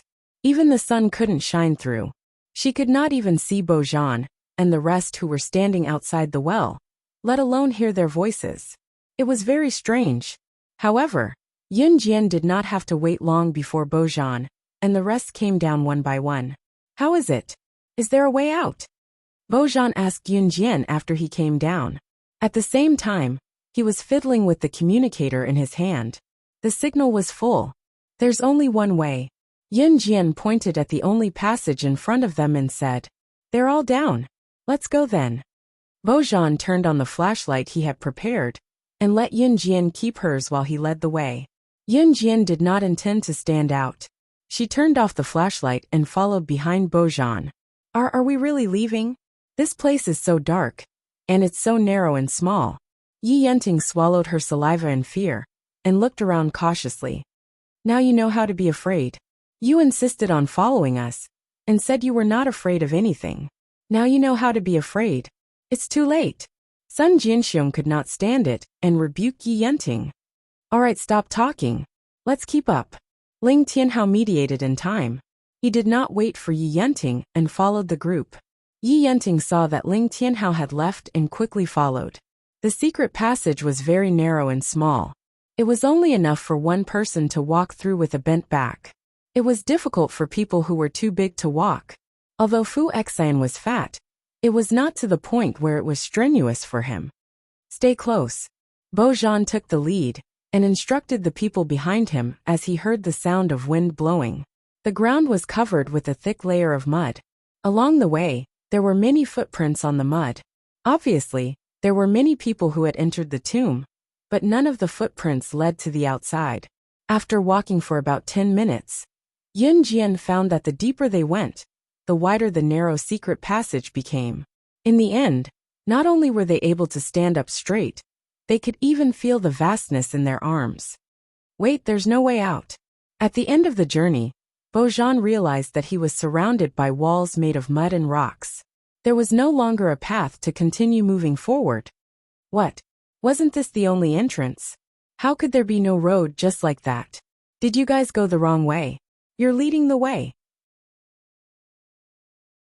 Yi Yenting shouted in surprise. There's a trap. Bojan frowned and turned to look at his assistant Fu Xian. Old Xian, help me find the trap. As he spoke, Bojan took out a bunch of tools from his backpack. Bojan and Fu Xian were experts in tomb raiding, so they were experts in finding traps. Ling Tianhao, Sun Jinxiong and the rest naturally did not know this, so they just stood there and waited. Before Bojan could take out the tools from his backpack, a young girl's melodious voice was heard.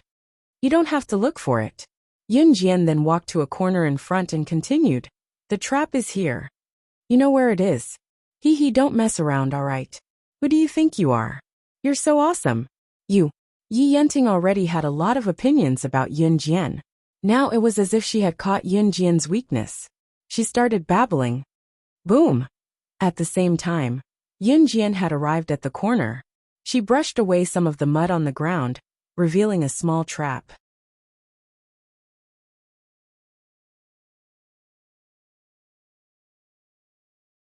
Chapter 212. The mechanism was activated, and the passageway appeared. Yi Yenting's mouth, which had been scolding Yunjian, fell silent in an instant. Her actions just now were like a clown jumping ship. It was hilarious and ridiculous. Yunjian, how did you know there was a mechanism here? Bojan was the first to ask Yunjian. There was still a trace of surprise and astonishment on his face. The soil here shows signs of loosening. Someone must have opened the mechanism before us. It's not hard to find it. Yunjian explained, and used the soil to cover the mechanism.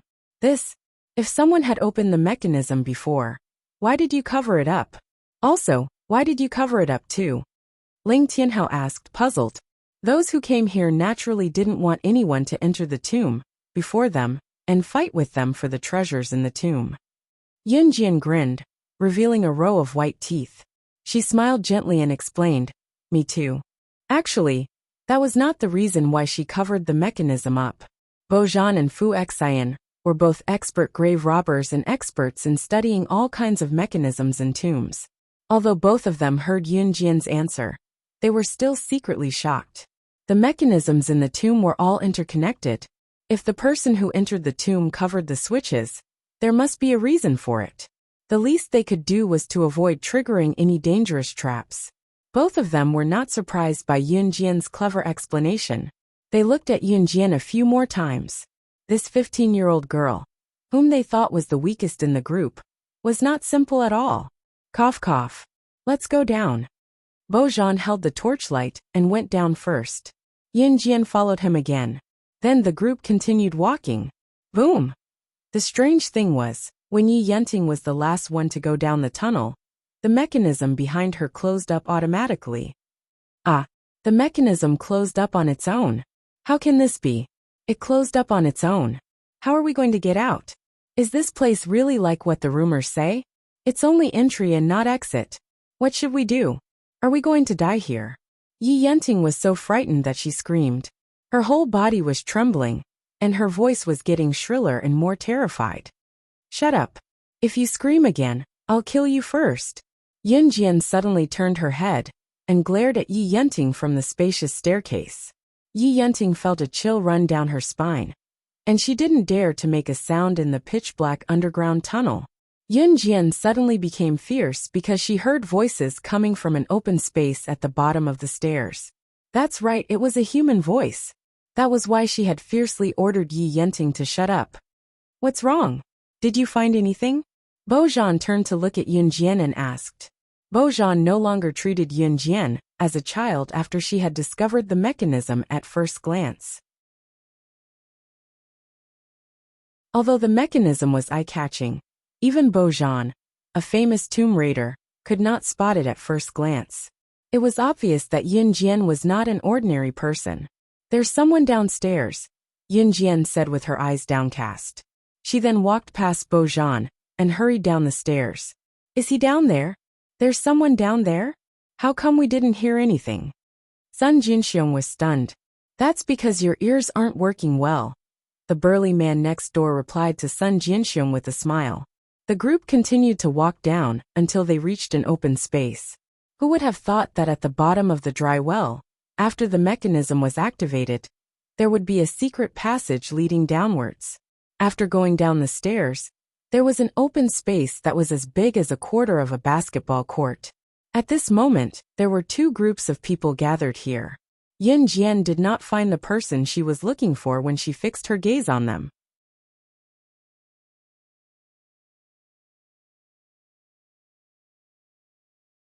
Chapter 213.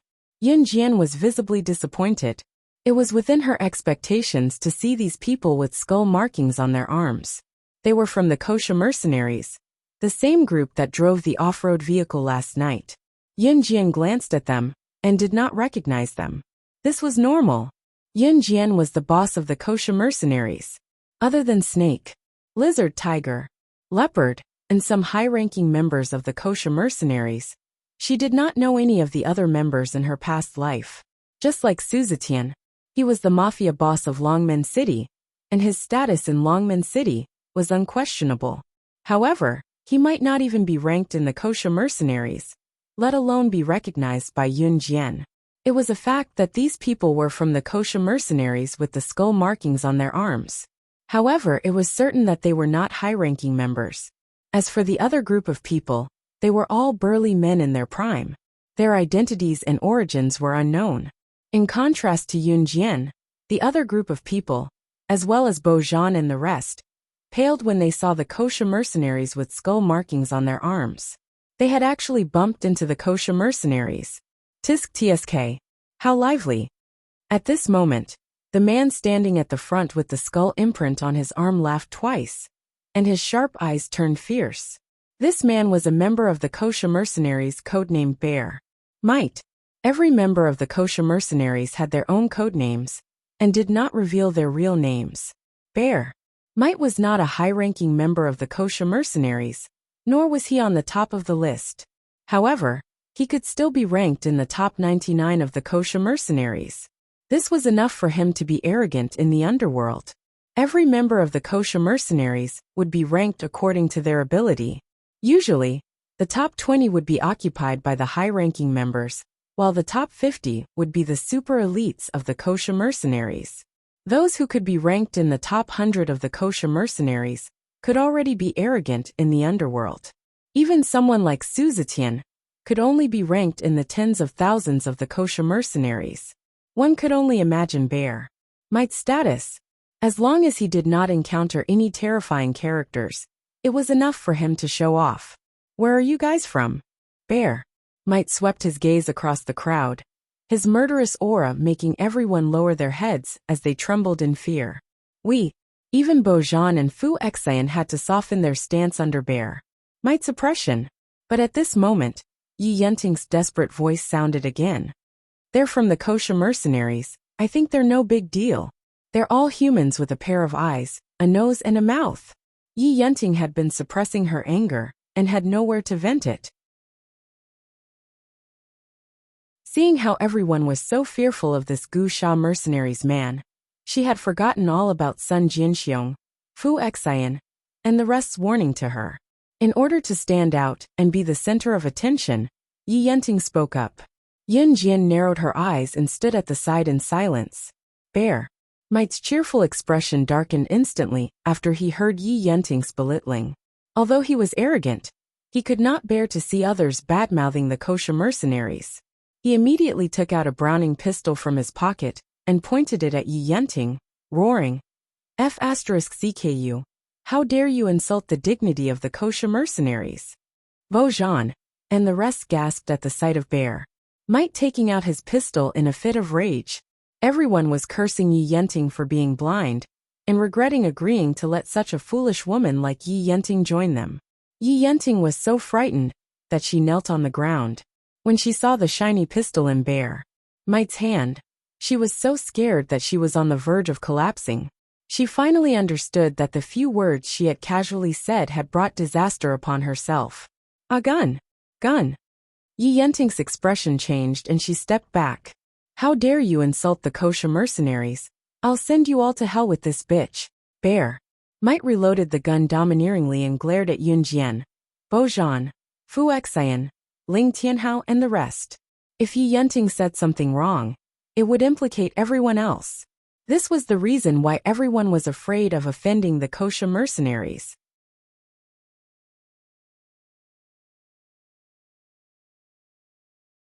Chapter 214. Just when everyone was frightened by the scene in front of them, and thought that they were all going to die because of that B***TCH Yi Yenting, a gentle voice came from behind them. A light female voice was heard. It's up to you whether you want to kill Yi Yenting or not, but don't even think about touching the others. Yin Jian looked at Bear Might and stared straight at him. She was not intimidated by his aura at all. Bojan and the rest were indeed no match for Bear Might. Bear Might was also an assassin, although he was not ranked on the international assassin chart. However, in front of Bojan and the rest, to be honest, killing them was like squashing a bunch of ants. This was the strength of the kosher mercenaries. A member of the kosher mercenaries could fight against 100 people at once. Yun Jian, how dare you ask him to kill me? How can you be so vicious? Do you have a conscience?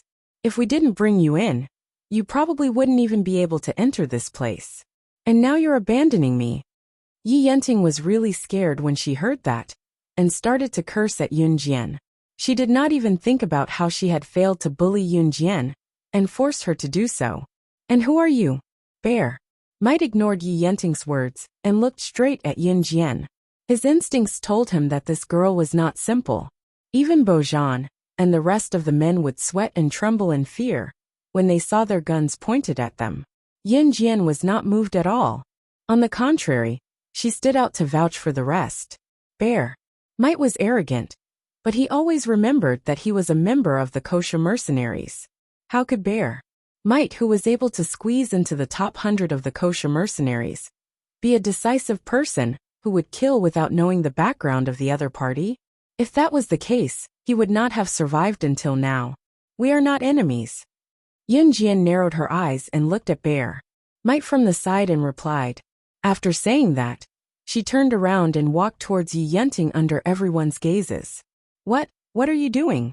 Yi Yenting took 2 steps back, looking at Yun Jian, who was walking toward her with a menacing aura.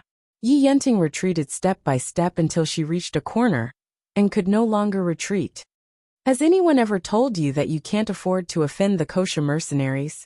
Yun Jian gave a sinister smile. It was extremely creepy. Yi Yenting backed away in fear. shaking her head as she looked at the shiny gun and bear Might's hand and cried out fearfully, "I'm wrong, I'm really wrong. Yin Jian, plead for mercy for me. Save me, I can't die." Yi Yunting thought that Yin Jian was planning to sacrifice herself to protect herself and the others. Of course. It was only at this moment that Yi Yunting reacted. Any member of Wuxia mercenaries could pull out a pistol and kill anyone they wanted. This organization was definitely not the small one she had mentioned earlier. Save you? The dignity of the kosher mercenaries is not something you can slander. Yin Jian curled her lips. She looked at the frightened Yi Yunting and narrowed her eyes. The kosher mercenaries? Could it be that Yin Jian was a member of the kosher mercenaries? After hearing Yin Jian's words, everyone widened their eyes and stared at her in shock. She was actually a member of the kosher mercenaries. How old was she? Even Bear, Might and the others were completely dumbfounded. Yin Jian looked at Bear, Might and said, "How do you deal with outsiders slandering the kosher mercenaries?" It was an absolute order. Yin Jian was born with the aura of a king. Even Xiong Wei, who was aggressive just now, did not know about Yin Jian's identity and status, and was willing to yield.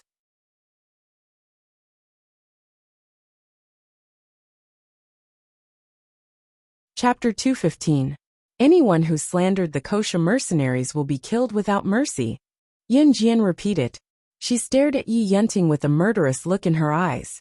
She was the one who set this rule. So why don't you do it? Yin Jian turned her head and ordered Bear, Might. Bear, Might and his men were completely stunned on the spot. Logically speaking, Yin Jian and Yi Yunting were on the same side. Now that Yi Yunting had slandered the kosher mercenaries, this little girl not only claimed to be a member of the kosher mercenaries, but also asked him to kill Yi Yunting who had entered the tomb with her. Yi Yunting was completely shocked. She did not expect Yin Jian to be a member of the kosher mercenaries. In spite of it, Yi Yunting did not forget to ask for help. Seeing that Yin Jian's pleas were futile, she scrambled to Ling Tianhao and tugged at his pants, wailing, "Tianhao, save me, save me. They have guns, they're going to kill me. I don't have a brother anymore. You said you would protect me." Yi Yunting's brother had died to save Ling Tianhao. Before he died, he asked Ling Tianhao to take care of his sister. Yi Yunting had been holding Ling Tianhao's weakness against him. At this moment, Ling Tianhao did not even look at her. Of all the people you could have messed with, you had to mess with the kosher mercenaries. The kosher mercenaries is the #1 assassin organization in the world. Do you still want to live after provoking it? Sun Jinxiong roared at Yi Yunting in disappointment. He really did not like Yi Yunting. If old Yi, who had sacrificed himself to save Ling Tianhao, was not Yi Yunting's brother, Ling Tianhao and Sun Jinxiong would not even look at Yi Yunting. The #1 assassin organization. The kosher mercenaries was actually an assassin organization. Hearing the words assassin organization, Yi Yunting's entire body was paralyzed. Who could tell her that these assassins and organizations that she had only seen in movies actually existed? More importantly, she had actually provoked this power. On the other side, Bear Might heard Yin Jian's words, but he didn't move. He looked at Yin Jian and no longer looked at her with hostility. Instead, he asked in a probing tone, "May I know your code name in the organization?" In the kosher mercenaries, there had always been an unwritten rule. A person's code name represented that person. At the same time, the higher the ranking, the higher the position in the kosher mercenaries. The meaning behind Bear Might's question was obvious. If Yin Jian's status was higher than his, then he would definitely be respectful to Yin Jian. However, if Yin Jian's position in the kosher mercenaries was lower than his, then Bear Might would not listen to Yin Jian. Just as Bojan and the rest were slowly accepting Yin Jian's identity, the frivolous conversation between Yin Jian and Bear Might was heard again. "You don't deserve to know." Yin Jian looked at Xiong Wei and crossed her arms. Indeed, he didn't deserve to know. Yin Jian was the boss of the kosher mercenaries. Even the super elites in the top 20 to 50 were not qualified to meet her. Moreover, Bear Might was just a small fry in the top 100. This This little girl is so arrogant? Bro, you probably weren't even born when we joined the Kosha mercenaries. A man standing beside Bear. Mike could no longer hold it in and was about to punch Yunjian. However, he was stopped by Bear. Bear. Mike was quite observant. After all, being in the top 100 was already considered impressive. Yunjian admired Bear. Mike's ability to hold it in. She pursed her red lips and smiled at Bear. Mike and his group. Then her gaze fell on Bear. Mike, you're Lizard's subordinate, right? Snake. Lizard's position in the Kosha mercenaries was obvious. Yunjian actually called her Lizard. Could it be that this little girl's status was higher than Snake? Lizard's?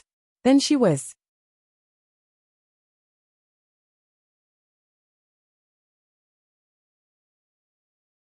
Chapter 216. Yunjian saw Xiongwei's expression change. She stopped smiling and looked at Xiongwei. You don't have to guess my identity. You just need to tell me whether you work for Lizard or not. Being exposed Bear. Mike stopped hesitating and nodded respectfully. That's right. I'm Lord Snake. Lizard's subordinate. Although Xiongwei worked for Snake. Lizard, he was only one of Snake. Lizard's subordinates. He rarely interacted with Snake. Lizard. Naturally, he was not as important as the raccoon who gave Yunjian a sports car. Okay. Yunjian narrowed her eyes and nodded. I'm done. You can continue what you were doing. Yunjian told Bear. Might as she stepped aside to reveal Yi Yenting, who was trembling in fear in the corner. She was reminding Xiongwei not to forget to kill Yi Yenting, who dared to slander Kosha mercenaries. Okay. Xiongwei and the others had already submitted to Yunjian. Xiongwei pulled the trigger of the Browning and pointed the gun at Yi Yenting. Yi Yenting covered her eyes and kept saying, don't kill me, I'm wrong, no. Wait. Ling Tianhao could not bear to see the sister of his comrade die in front of him.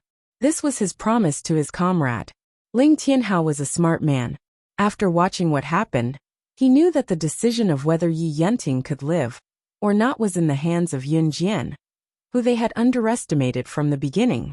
Ling Tianhao looked at Yunjian and begged, Sister Yunjian, can you let her go for my sake? Ling Tianhao was told by Yi Yenting's brother to take care of her. He did not want to break his promise. Otherwise, even if Yi Yenting died in front of him 1,000 times, he would not even blink. Oh! Yunjian narrowed her eyes and raised her eyebrows at Ling Tianhao. After knowing the relationship between Ling Tianhao and Yi Yenting, it was not surprising that Ling Tianhao would beg him to spare Yi Yenting. Xiongwei's hand that was about to pull the trigger paused when Yunjian responded to Ling Tianhao. Why should I let her go for your sake? Who are you to me? Yunjian's next words made Ling Tianhao and the others' eyelids twitch. The Kosha mercenaries had never let anyone go for the sake of a certain someone. But that's fine. It's troublesome to dispose of the corpse after killing someone here. Yunjian muttered to herself. Then she looked at Bear. Might and said to him, do as you see fit. Let her live. However, for someone who slandered the Kosha mercenaries, she can be spared from death. But she must be punished. Yunjian's command actually made Xiongwei want to obey absolutely. He nodded and answered, yes. Let's continue. Yunjian narrowed her eyes again and smiled like an ordinary girl, bright and youthful. However, when the others thought of how she did not care about Yi Yenting's life, they felt their hair stand on end. How did Bear might deal with Yi Yenting?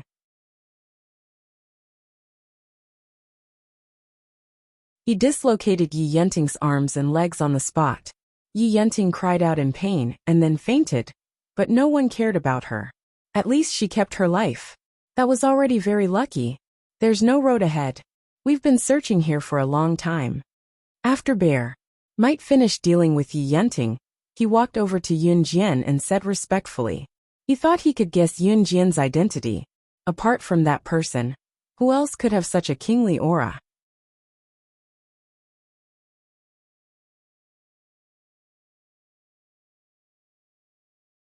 Chapter 217. There's no road ahead? Yunjian pursed her lips. She looked around and smirked. She had already realized that they were surrounded by mud walls, and there was no way out. It was a dead end. Even the exit above has been sealed, Bear might explain once again. As he spoke, Bear might explained in more detail. Only when someone from the outside comes in will the exit be opened.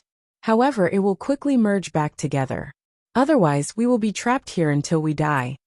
If Yi Yenting had not fainted at this time, she would have been scared to the point of screaming after hearing this. But she probably did not even have the strength to stand up now.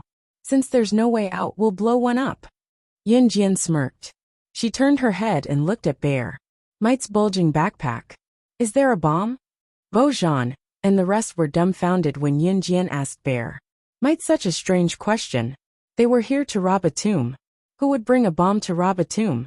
But they did not know the members of the kosher mercenaries. Any member of the kosher mercenaries would carry a huge backpack when they were out on a mission or venturing into a dangerous place. There must be a bomb in the backpack. But the bomb's power was moderate. It wasn't the kind of dangerous bomb that would kill everyone around it if it was thrown. Under everyone's watchful eyes, Bear Might took out a mini bomb from his backpack and handed it to Yin Jian. There is. Everyone was stunned. The kosher mercenaries carried bombs with them at all times. What are you going to do with the bomb? Bo Zhan stood beside Yin Jian and asked her. Bo Zhan's question was on point. They were looking for a trap in the tomb. Why would they take out a bomb for no reason? Did they want to blow this place up so that no one would be able to leave alive? There's wind on the other side. That means there's a passage behind this mud wall. But this mud wall is blocking our way. Yin Jian pointed at a spot and explained. Everyone was dumbfounded. Why didn't they hear the wind on the other side? That's strange. If that's the case, there must be a trap here, right? Isn't it bad to blow up the meeting like this? Sun Jinxiong asked suspiciously. As he spoke, he continued to analyze. Moreover, there should have been quite a number of people who found the mechanism and went to the other side of the mud wall before us. So why should we just blow it up? Because I'm too lazy to wait for you guys to slowly find the mechanism. Besides, I have a bomb. Wouldn't it be more convenient to just blow it up? Yin Jian raised her eyebrows at Sun Jinxiong. She snapped her fingers and swung the bomb in her hand leisurely. She couldn't wait to find him. This explanation left everyone speechless. At this time, Yin Jian warned, "You guys stay away." After everyone had retreated a distance away, Yin Jian ignited the bomb and threw it at the mud wall. She didn't look the least bit flustered as she lay on the ground. Boom! A loud sound was heard. The dust and dirt that flew up from the explosion hit them in the face. After the dust and dirt settled on the ground, everyone shone their flashlights at the small hole that was blasted open by the explosion. In front of the small hole, on the other side of the mud wall, was a passageway. It's really a passage, Sun Jinxiong shouted in surprise. At the same time, he turned his head and saw that the girl seemed to have everything under control. He couldn't help but gulp. You're tuning in to the Li Mei's Wuxia Whispers YouTube channel. We're so grateful for your support. And don't forget to subscribe to join us on this incredible journey through captivating stories. Your generosity through donations truly makes a world of difference, as it's the primary source of revenue that allows me to expand and enhance this channel for you. Thank you from the bottom of my heart for being a part of this adventure.